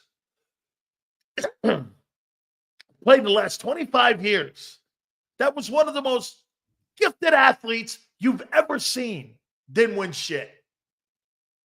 Who would you say? Well, Lamar Jackson's career's not over yet. 20 years. Who would that be? Me, it's Michael Vick. It's Michael Vick. Michael Vick was one of the most electric football players I have ever seen. I mean, you watched him, you were like, Jesus Christ, this guy's arm, his ability to run, the way he played was just insane. And you know what he has to say for it? Really great career. Not a Hall of Fame career, but a really great career. Unfortunately, you didn't win dick. Megatron's a Hall of Famer, dude. Megatron has got a Pro Football gold jacket. I wouldn't say that he didn't do shit because he's in the Hall of Fame.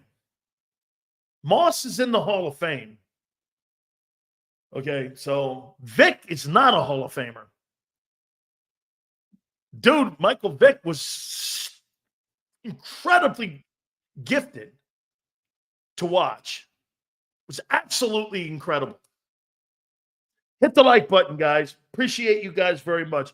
Nick Sirianni spoke. Oh, by the way, this just came down the pike. Nick Saban said that he'd be open to coaching in the NFL. You don't think they're opening that Jags job and getting rid of the general manager to go after Nick Saban, do you? Nick Saban told Brady that he'd be open to coaching in the NFL, and if he ever went back to coaching, it would be for an NFL job. Trevor Lawrence, Nick Saban, get to run your own building. I mean, Nick said it yesterday. If I'd ever coach again, it would be in the NFL.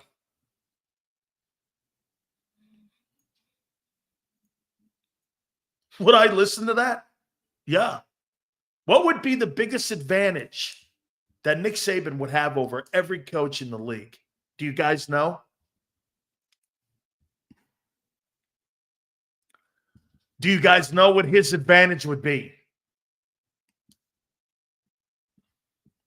SEC, getting closer. What would be the one advantage? Abe says experience, street cred. Tony, what do you mean by recruiting? Okay, Steve, what do you mean by great insight on college player?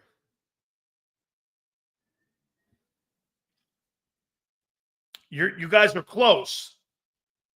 Here's what his advantage would be. Every single kid that's in the transfer portal and every kid that's on every big-time roster, Alabama's recruited. That was the advantage Jimmy Johnson had, and that was the advantage that Pete Carroll had when they took their respected jobs. They recruited all these kids. It wasn't so important to draft a kid in the first round. You could get a star in the second, third, or fourth round to play on your team. He may not be a first rounder, but you know what he may be? He may be an undersized, maybe not a 6'4" D lineman, but a 6'1" D lineman that turns out to be Warren Sapp. And you draft him in the second round. That was the secret sauce of Jimmy. He has the inside scoop. He's gone into homes, talked to the parents, talked to the kids, knows the recruiting. So when you get in that draft room, he's going to go, yeah, I had a conversation with this kid about 3 years ago. I didn't like him, and I think he didn't work hard enough. You can't put a price tag on that. He would build that Jags team and that roster quicker than they've ever, including the Tom Coughlin days. Plus, like Xander knows, what's the one thing that Saban did at Alabama that nobody could do? Build a fucking coaching staff. Dude, this guy, every major coach almost that is now coaching in college football with big money has worked at Alabama. Mario Cristobal, Lane Kiffin, Steve Sarkisian, all these dudes were Alabama assistant coaches. Okay? And not forget this. His mistake in the NFL, Nick Saban, was this. He went with Dante Culpepper instead of Drew Brees. But he was 2-2 against Bill Belichick when they went head-to-head in the AFC East. He was 2-2 versus him. So, whatever. His mistake was not getting Brees. That was the big mistake he made. Quarterback. Okay? Saban told the story of how that happened on the Pivot podcast. Oh, must have been about the Culpepper. Culpepper, you got to remember, Culpepper hurt his knees, not his arm. Breeze hurt his arm. I know the Breeze. Here's what happened with Breeze. They had drafted the year previous. A.J. Smith was the general manager of the Chargers. And Breeze had made a Pro Bowl already as a starting quarterback with the Chargers. I covered the Chargers. And Marty loved Drew Brees. Marty loved him. A.J. Smith loved, obviously, Phillip Rivers. Okay? Loved him. And there was a battle. And he didn't want to play him in the final game. Sure enough, organization forces Marty into playing. What happens? Breeze blows his shoulder out. How does a guy go 14-2 and get fired? Because he couldn't stand A.J. Smith and his decision-making.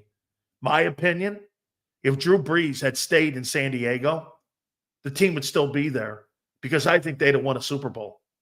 And as great as Phillip Rivers was, he wasn't better than Brees. And you had LaDainian Tomlinson. You had Vincent Jackson at wide receiver. You had Antonio Gates. You had all those guys. Brees was better. Phillip had a great Hall of Fame career.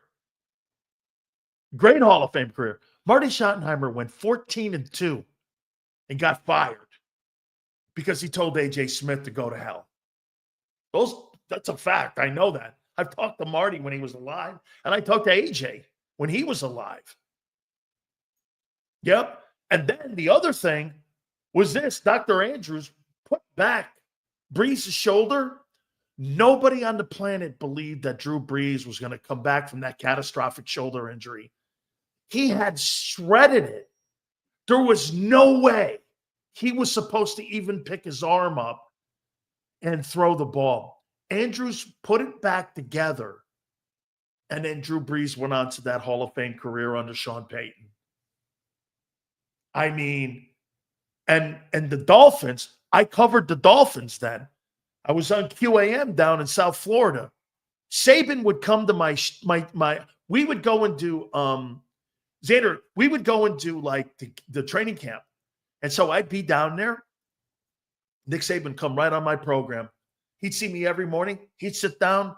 I didn't even have to invite him after a while. He just came in every day and sat down, gave me 30 minutes. He's sitting down with me. I was doing afternoon, I think. It was the afternoon practice. And we'd sit around there, and he would give me, here's where we are. He liked the fact I played for Jimmy, and he liked the fact that I was a national champion. Remember, he had won a national title at LSU. That was it. He hadn't put Alabama together yet. He was at LSU, and he won that national title. Then he took the Miami gig, and he was talking, and he goes, yeah. And I'll never forget, it was that guy, Jeff Ireland. They fucking made that stupid decision to go and get Dante Culpepper. I thought Culpepper's knee was fried, and it turned out to be the truth. That cost him an NFL coaching career. Or Saban would never have been Alabama. He would never have left. He had like $8 million a year. They had him tied up forever. He bailed on that contract. I mean, a personnel decision like that stopped him from an NFL career. I think he would have been just as successful, but you need to be tied to a quarterback. If you're fortunate, like Mark Rick said, where you can get tied to a quarterback, if you're not tied to a quarterback, chances of you winning in this league are none. No disrespect to Saban. He's the go to college coaching, in my opinion, but are we sure he would be able to thrive without having access to the best talent? No. But I think he's a great evaluator of the talent.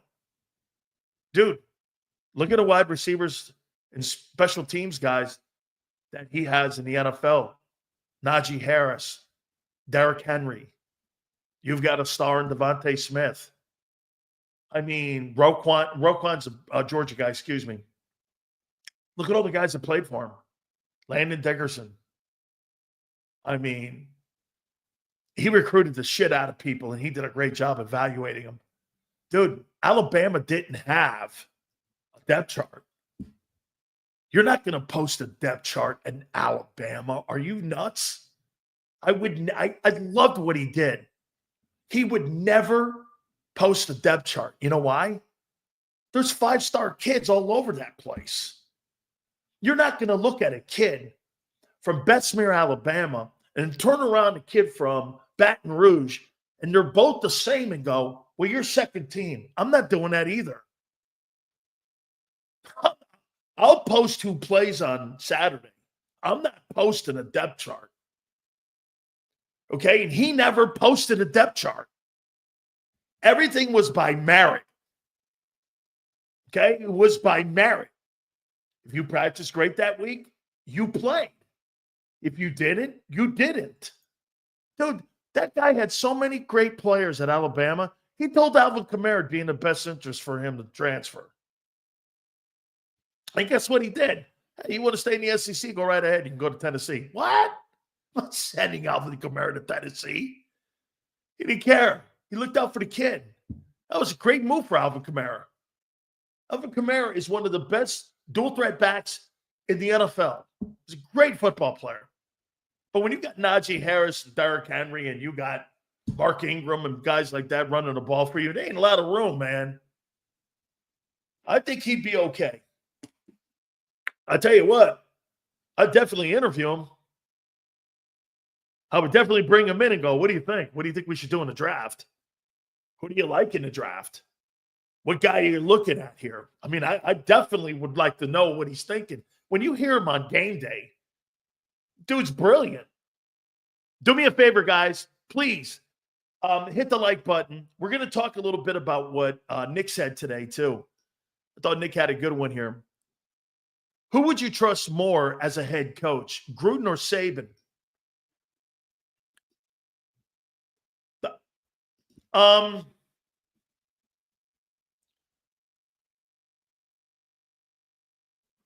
Probably Nick. Yeah, so I just wanted to report that Nick Saban said he'd be open to being a head football coach in the NFL.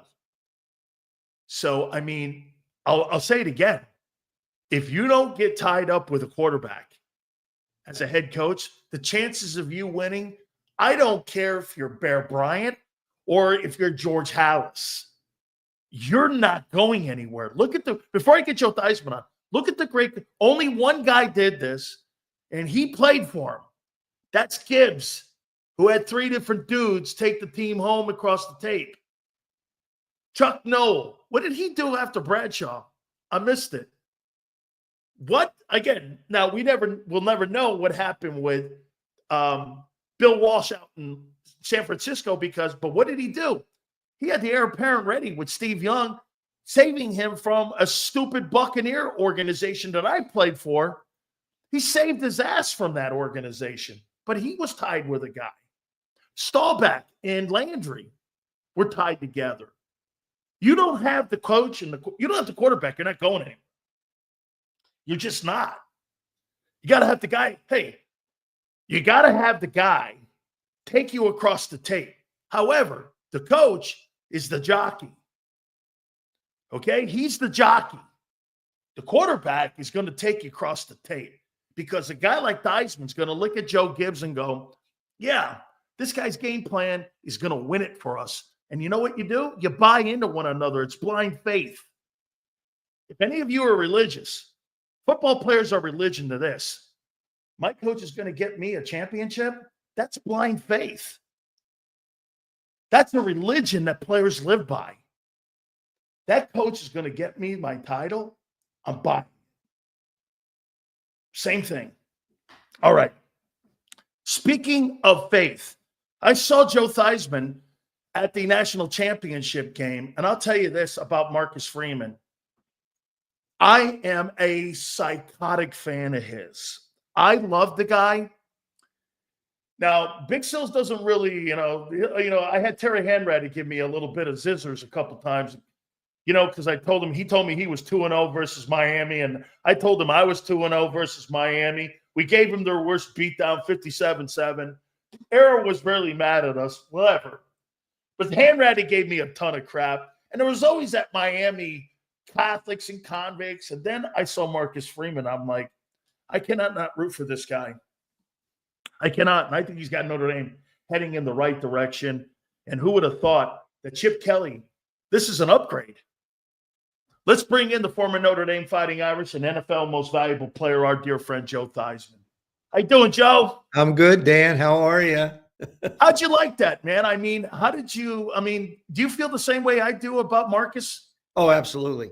Absolutely. I just, I've had the good fortune to spend a fair amount of time with him with every trip out to Notre Dame, and to be able to sit and visit with him, talk philosophies and talk about culture, which I think is very important. And that's sort of the word that everybody talks about now, is what kind of culture is being created.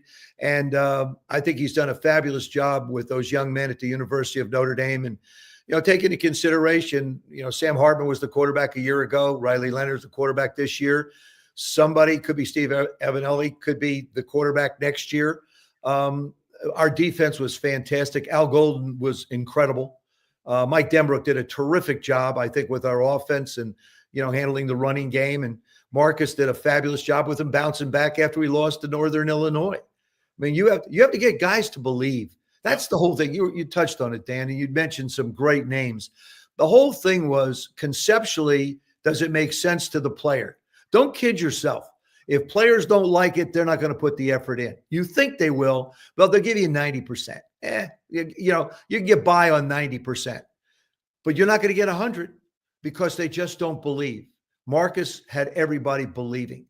Joe Gibbs, when we played for him, everybody believed. You see this with Dan Quinn and his staff. The guys believe in Washington. You see it in Kansas City. You see it in Buffalo. You see it in Philadelphia. Guys believe. And that's the bottom line. And that's what Marcus has been able to do. I think he did a fabulous job. And so proud the university rewarded him with the extension. And I'm thrilled that he'll be there. People have asked about professional football for him. Not right now, maybe someday down the road. Would this be fair to say, and when I grew up, I grew up in an Italian family, and we all rooted for Notre Dame when we were younger and all that.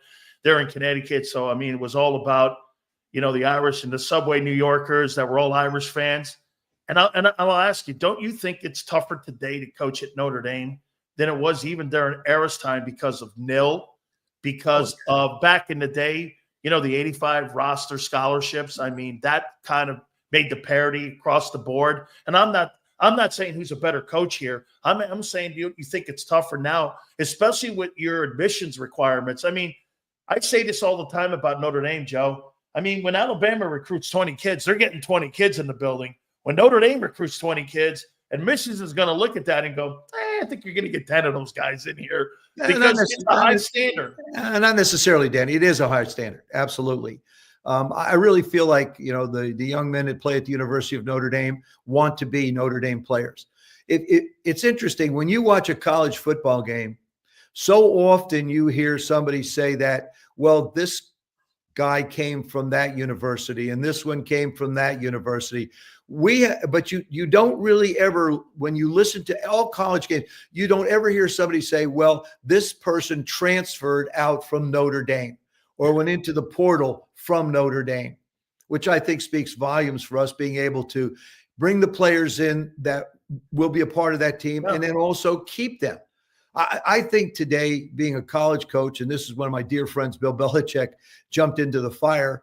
I scratch my head and think with everything that's going on and the constant changing of the rosters, it's a major challenge right now to be able to go out and keep players.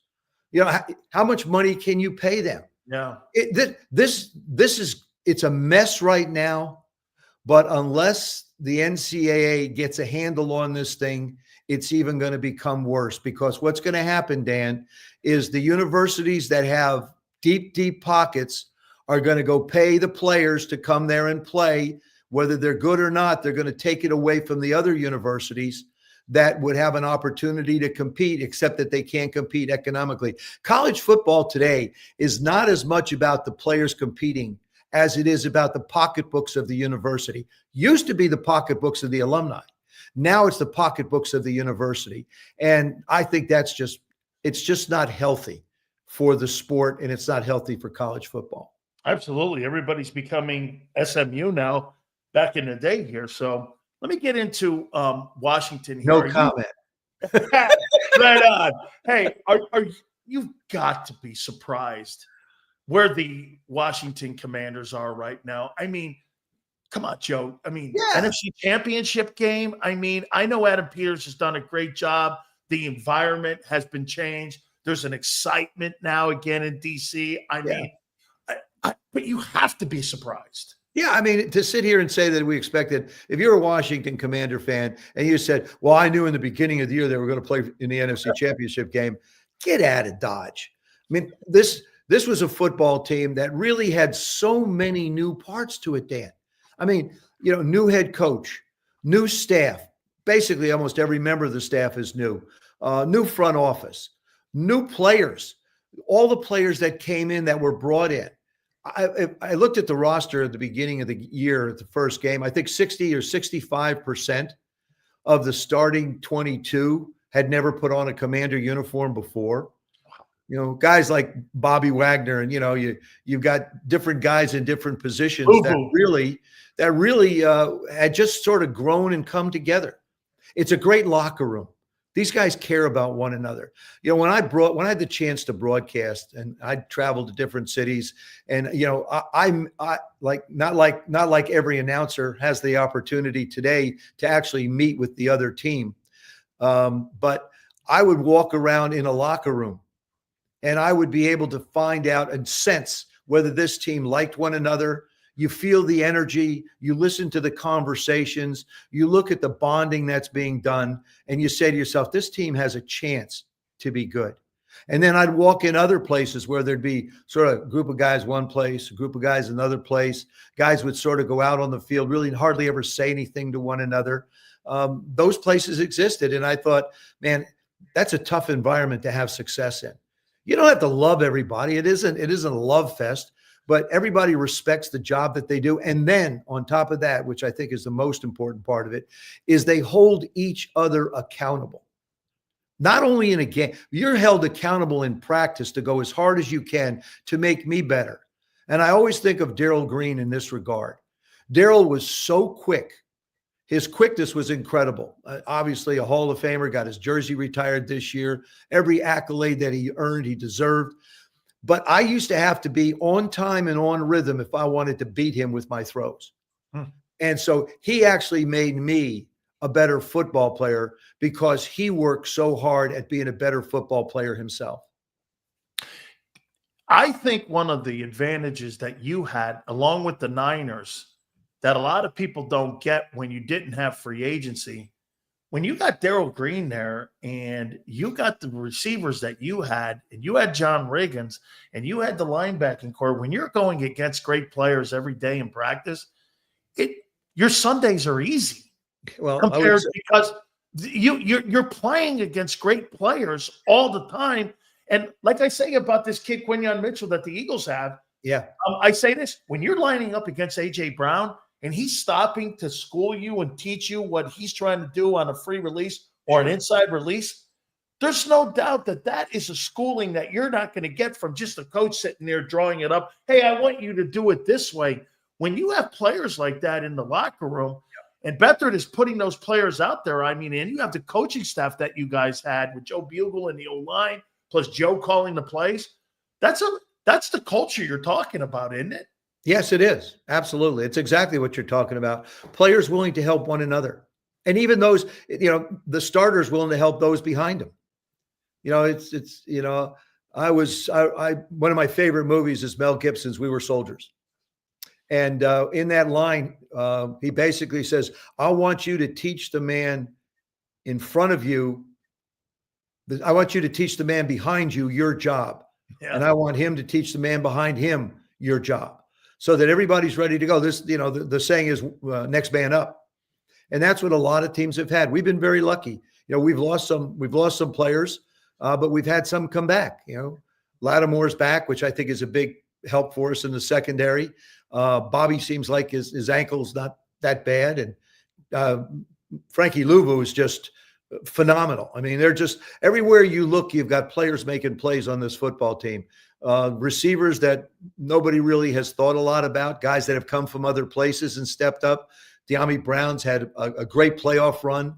Terry McLaurin is just being Terry. And, I get sideways a little bit when they don't talk about Terry in the same breath as some of the other great receivers in this game. CeeDee Lamb, and, Jefferson. And, to me, he's just as good as any of them. Wow. He has a great catch radius. Terry, if the ball's near Terry, he's going to get it. He's going to catch it. He's going to keep it. And that's something special about him. And that's the other thing too, Dan, if you look at this run by the Commanders, they've done a great job of hanging on to the football.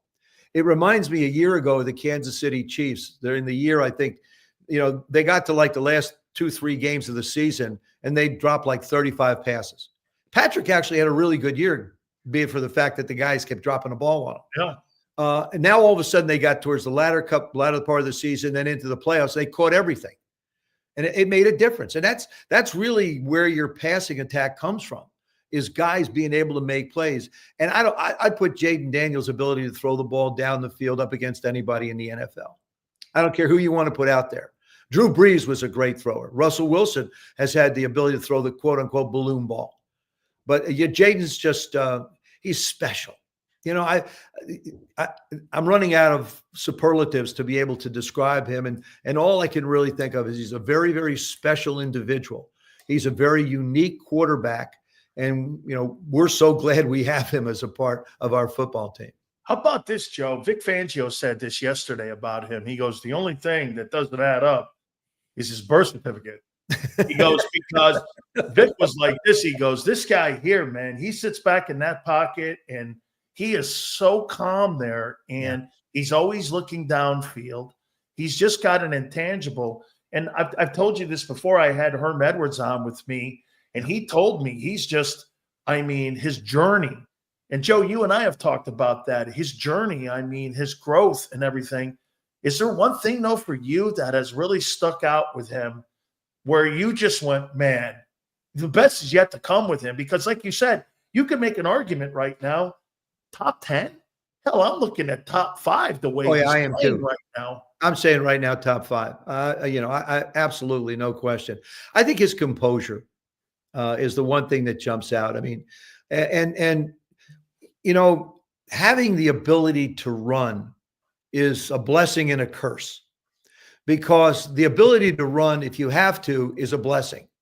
But then also when you're asked to operate out of a pocket, and a little space opens up somewhere, how do you control that temptation not to take off? It's 3rd and 5, and all of a sudden I get a little spray, but I get a little daylight. But then I've got an in route coming in at 15 or 12 that looks like it's going to be open. What do? Jaden, he's made the right decisions. He's hung in the pocket with it collapsing around him, and he just gets the ball out of his hands. His release is quick. His accuracy is excellent, and that's a big thing. When I look for in college quarterbacks is how quickly do you get the ball out of your hand and how accurate are you with it? Those are the things that matter. Seems to be always on balance when it comes to throwing the ball. You and I could say, I could run 10 things off that you need to do as a quarterback, and he checks every box. His feet just look so good back there too. The way he's not a glider, he gets back. And all the things, a quarterback to me is in his feet. Everyone looks at the arm, and I'm not saying arm strength is not important, because it's footwork. I get it, but man, you got to have great feet, and he's got sensational feet. And that leads me to Cliff Kingsbury here. The impact that he has had on the passing game. Brian Johnson too, the former OC with the Eagles, is there with him as his quarterback coach too. Those two guys, the impact that those two guys had on him was what this year? Tremendous. The way Cliff calls a game, and I said this right in the beginning, he gives him a chance to get comfortable into the game. We used to do this. We used to throw hitches, 5-yard hitches or a quick slant. That's what Joe called for me, to give me a chance to sort of get comfortable, run a little play action, dump the ball off, get yourself your first completion, and sort of get settled on into the game. I think that's what Cliff has done. And he's been, you cannot look at Jaden and not think about the quarterback coach, the coordinator, and him. It's the three of them together to work through the things that you have to grow into this game, to be able to recognize the complexity of defenses on the other side of the ball. Now, that can be helped out through formation. And Cliff does a great job of using the formation to be able to give Jaden an opportunity to make the reads that are necessary for him to get the ball out of his hands. Now, that's an integral part of what you want to do in a passing attack. And now they're running sort of a sugar huddle, which for those that don't know what it is, they really don't formally huddle like in a little circle. They just sort of gather around one another, or the receivers don't even come in and they just, they do this or make little signs, and the guys know exactly what they're supposed to do. One other also, the offensive line, not getting talked about. I think they've done a terrific job. And of course, Brian Robinson sort of had a coming out party against the Detroit Lions last week. So, if that continues, but hey, we can talk about a lot of different things. This game boils down to one simple thing. Can the Commanders, with their run defense, which hasn't ranked very high, can they control Saquon, period? The first game, I think he had 148 yards rushing. The second game, he had 150. This is the third time on the merry-go-round, and you certainly don't want to see that happen again. He's a phenomenal player. I had a chance to play in a golf tournament with him a couple years ago, and he was going through all the free agency stuff. And, he didn't want a lot of money to stay in New York. Wouldn't have cost him an arm and a leg. They gave Daniel Jones a lot of money because Saquon Barkley was in the backfield with him. So, that one worked out well for Daniel. But I think Saquon he's driven now. He's absolutely a driven man. Athletically, physically, got it all. Smart, absolutely. But then all of a sudden you put that drive in, like Jaden, you put that drive into that individual, and maybe step aside because, you're going to have a handful to deal with.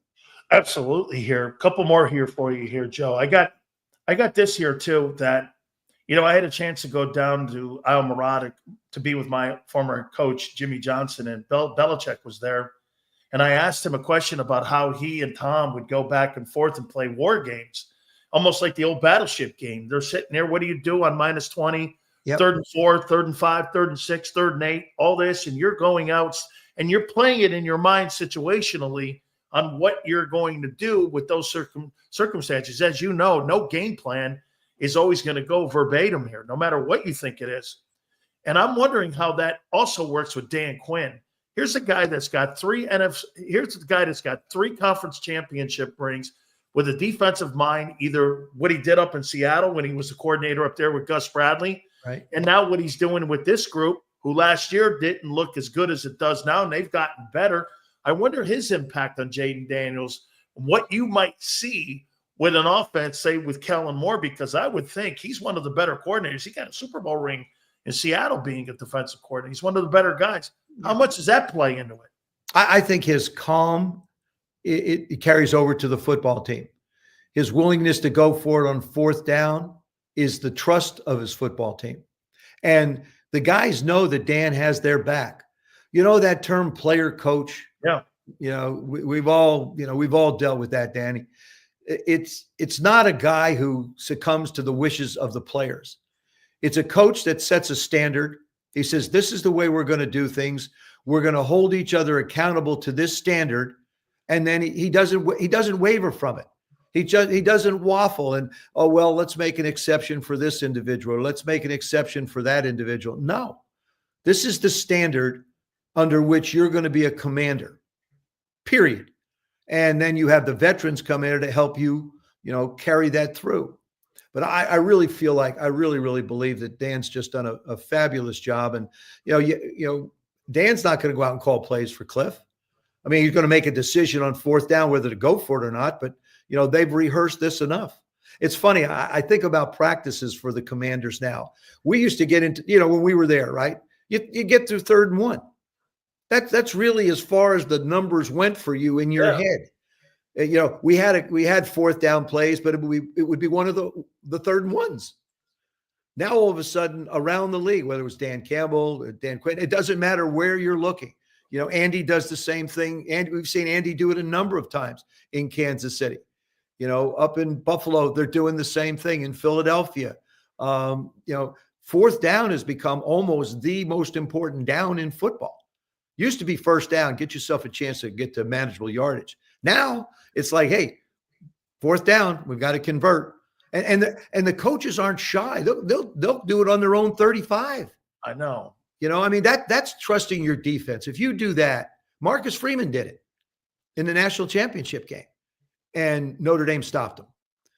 And so once you start to stop them as a defense, it builds momentum. And then once you convert it as an offense, it's like, okay, let's keep this drive going. Let me correct. I want you to correct me on this if I'm making more of this, Joe. I mean, the Philadelphia Eagles, we're based in Philly, as you know, here, and we covered the Eagles here. And so in the playoffs, Jalen Hurts has averaged 92 net yards passing. This year, the offensive passing attack was 30th, albeit there's no doubt an iconic 2,000-yard rushing attack. However, Detroit runs the ball and throws it. Baltimore ran the ball and throws it. When you look at Hurts, they're asking him only to throw the ball about 18 to 19 times a game. They theoretically have taken the game out of his hands, and they want him to play more high percentage when it comes to slants. They haven't had in the last 7 games, Joe, a completion of 35 yards or more. Is the passing game bad in Philly, or have they just adjusted because of what Barkley has brought? They're 16-3. I know. I sound like I'm complaining about, I mean, they might have the best roster of all 4 teams remaining. I know. I sound ignorant here, but help me out on this. I mean, they can't. A.J. Brown has 22 yards in 2 games in this postseason. Oh, I know. I mean, but he had a lot of catches. He had 8 in one game and 5 in the other one when they played Washington the last time. He would be a guy that you have to concern yourself with. I would be interested to see if Marshawn has him all over the place. I think he will. By the way, Joe, one of the reasons why I think you're going to get a better Latimer came off the IR because he hadn't played in a bit, and I thought maybe conditioning played a factor. He's played now for about a month and a half. I think you're going to get a better Lattimore in this game on Sunday. Yeah, you know, and he's been tempered. I mean, Mike Evans was no picnic either when Absolutely. You think about it. But to answer your question, I think the offense has morphed into let's run the football and we'll throw when we have to. It was sort of the way I had to play the game. I had John Riggins. We were going to run the football. We were going to run, and we were going to run play action.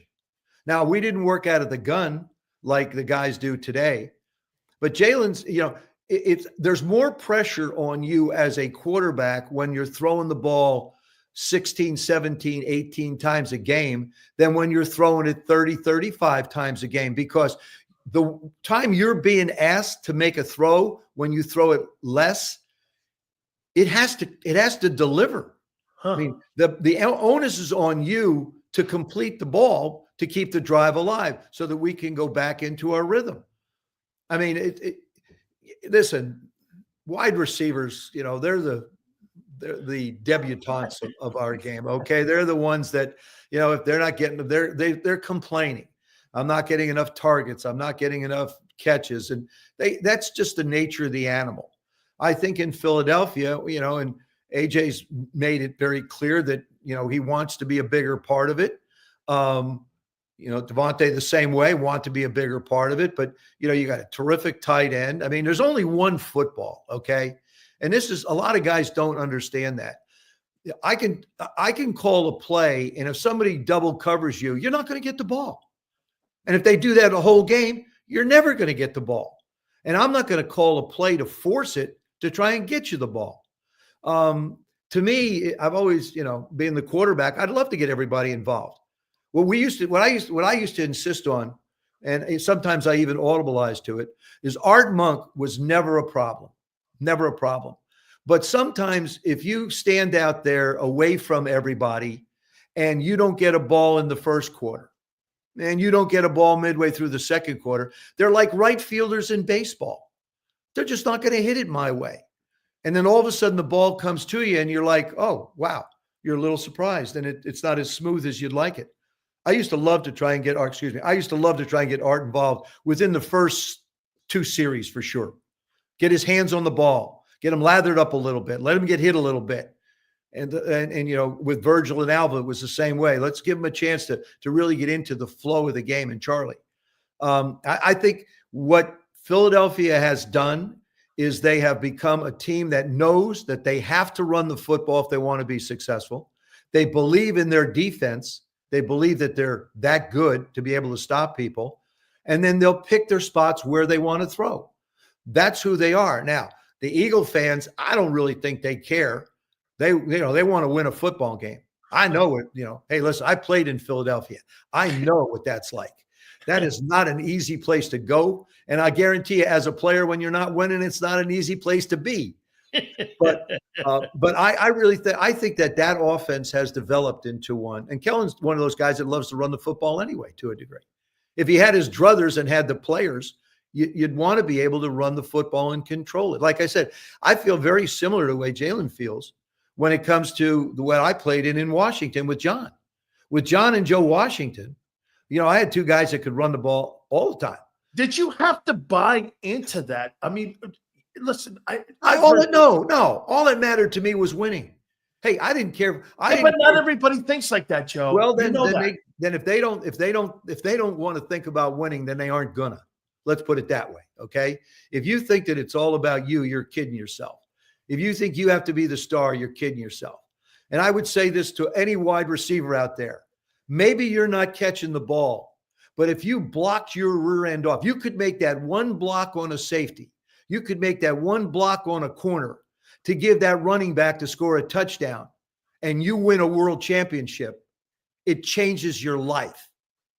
You didn't catch the ball, but boy, you made it happen so that somebody else could get in the end zone. To me, that's going to be that's what matters, is what can all right, I'm not catching it. Hey, there's so many other elements. Come off the ball hard, make them think that you're going to get the ball. It takes the defender out of the play so that somebody else could make a play. Maybe the other guy catches the ball and he's headed your way and you're running hard and you got that corner's back turned. He turns it up and all of a sudden you get a big play. That to me is what the position's all about. That to me is what's significant when it comes to wanting to win football games, because the bottom line here is to win. That's it. There's you played a great game. No, Notre Dame lost the national championship. We came back, we fought hard, but you still didn't win. I've never been a 2 guy. I've never been comfortable being number 2. And whether it was in competition or whether it was part of a team, I think if you put the helmet on and you're going to go out and play, you give it everything you got, and you help that guy in the uniform that you're on, that uniform that he's wearing, you help him be as great as he can be. And so to me, and wide receiver, nobody thinks about this, but they're downfield blocking. Jaden went down the field, the first touchdown last week for Philadelphia against the Rams. Some terrific blocking on the outside by the wide receivers allowed that to happen. Think about it. They made the play. He got the yardage, he got the touchdown, but they made the play. And that's what we have in Washington. You got a scrappy bunch of guys who are willing to do whatever they need to do to get in somebody's way so that somebody else can pick up some yards. So I just learned something about my dear friend Joe Theismann. He don't wear that NFC Championship game anywhere. Well, I fortunately I have a Super Bowl ring to offset it, Dan. I know you do. So I'm guaranteed you probably haven't seen the NFC Championship ring in quite some time. The only one that comes out is the Super Bowl ring, right? No, really. I wear both of them in my presentations because real quick, I'll hold one up and say, this is the NFC Championship ring. This is what happens when you think you're really good and you're not as good as you think you are. And I hold up the World Championship ring. I said, this is what happens when you're a part of a football team that just believes. Yeah. So, I use them as examples, but I asked, who was it? I asked Boomer Esiason once.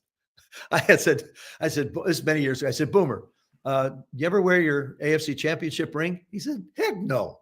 We lost. But I want to wear that ring. Because you know why? People will look at the ring and they're spectacular. I mean, if anybody listening out there, you want to see what these Super Bowl rings look like, the latest ones are like watches. I mean, they're that big. I know, but they're enormous. People will ask you, if you just have an AFC championship ring, they'll ask you what it's for. And you have to say, well, for losing a Super Bowl. And you just don't want to do that. You just don't want to do it. Oh, my God. A guy with a Super Bowl ring and a national championship ring. That's pretty damn good there, Joe. I got to tell you, pretty good stuff there. Hey, it's always great catching up with you, man. It should be an exciting NFC championship game on Sunday. They're both going to be great. Who wins it? Who wins? I think Washington can win it all. The whole thing. I think they can win it all. I think I would, it would be interesting if Washington and Buffalo would play. I think it would go back to 91. I think it would go back to from a Super Bowl standpoint. Yeah. I think that's Doug Williams in the San Diego, and that's the Super Bowl. No, that was against Denver. That's Mark against Rippon. Denver. Yeah, Mark Rippon in Minnesota. That's right. That's right. But I think all four of these football teams are really, really good ball clubs. But I'm not just saying Washington. It could be a year of destiny for this football team. It really could, because you just look at the way they've played. You look at the games. Look at the last Philly game. I mean, it's amazing what happens. A kick here, a play here, a block kick here, a return kickoff. I mean, you think of the poor Ravens. I mean, the ball hits the ground. You don't get a chance to win the football game. You never know how the ball is going to bounce. That's why it's so funny in its shape. But I'm a believer in the Washington Commanders. Boy, I'll tell you what, and with the fact that they're potentially moving back to the old land site of RFK, yeah, that be going back in there. I tell people all the time, you ever want to really check your equilibrium out, you had to go and play a game at RFK when that thing was going like this, and you thought you were on a seesaw going. We're bouncing up and down all over the place. Yeah. Is there something wrong with my eyes? Why is the field moving? No, it's the stadium moving. You're like, what? The thing was like on shock absorbers going like that. You looked around, you're like, holy cow. That's great. The excitement's back. Joe, we got to run. Thank you so much, my friend. You're welcome, buddy. For your time, and Notre Dame is heading in the right place. And so are the Washington Commanders. I hope they get the helmet back. That would be great with the tribe and everybody working that thing there. So I hope that comes back as well. Joe, thank you, my friend. You're welcome, Dan. Take care. You got it. Our good friend, Joe Theismann. And boy, that's going to be a heck of a championship game on Sunday, to say the least. Guys, do me a favor. I can't thank you guys enough. That was absolutely awesome. We appreciate Joe Theismann for doing this for us. All right, guys. Thank you again. Please hit the like button. On top of that, don't forget tomorrow, 2 to 6 Eastern time. We're getting closer to the championship, and we'll see you on this flip side.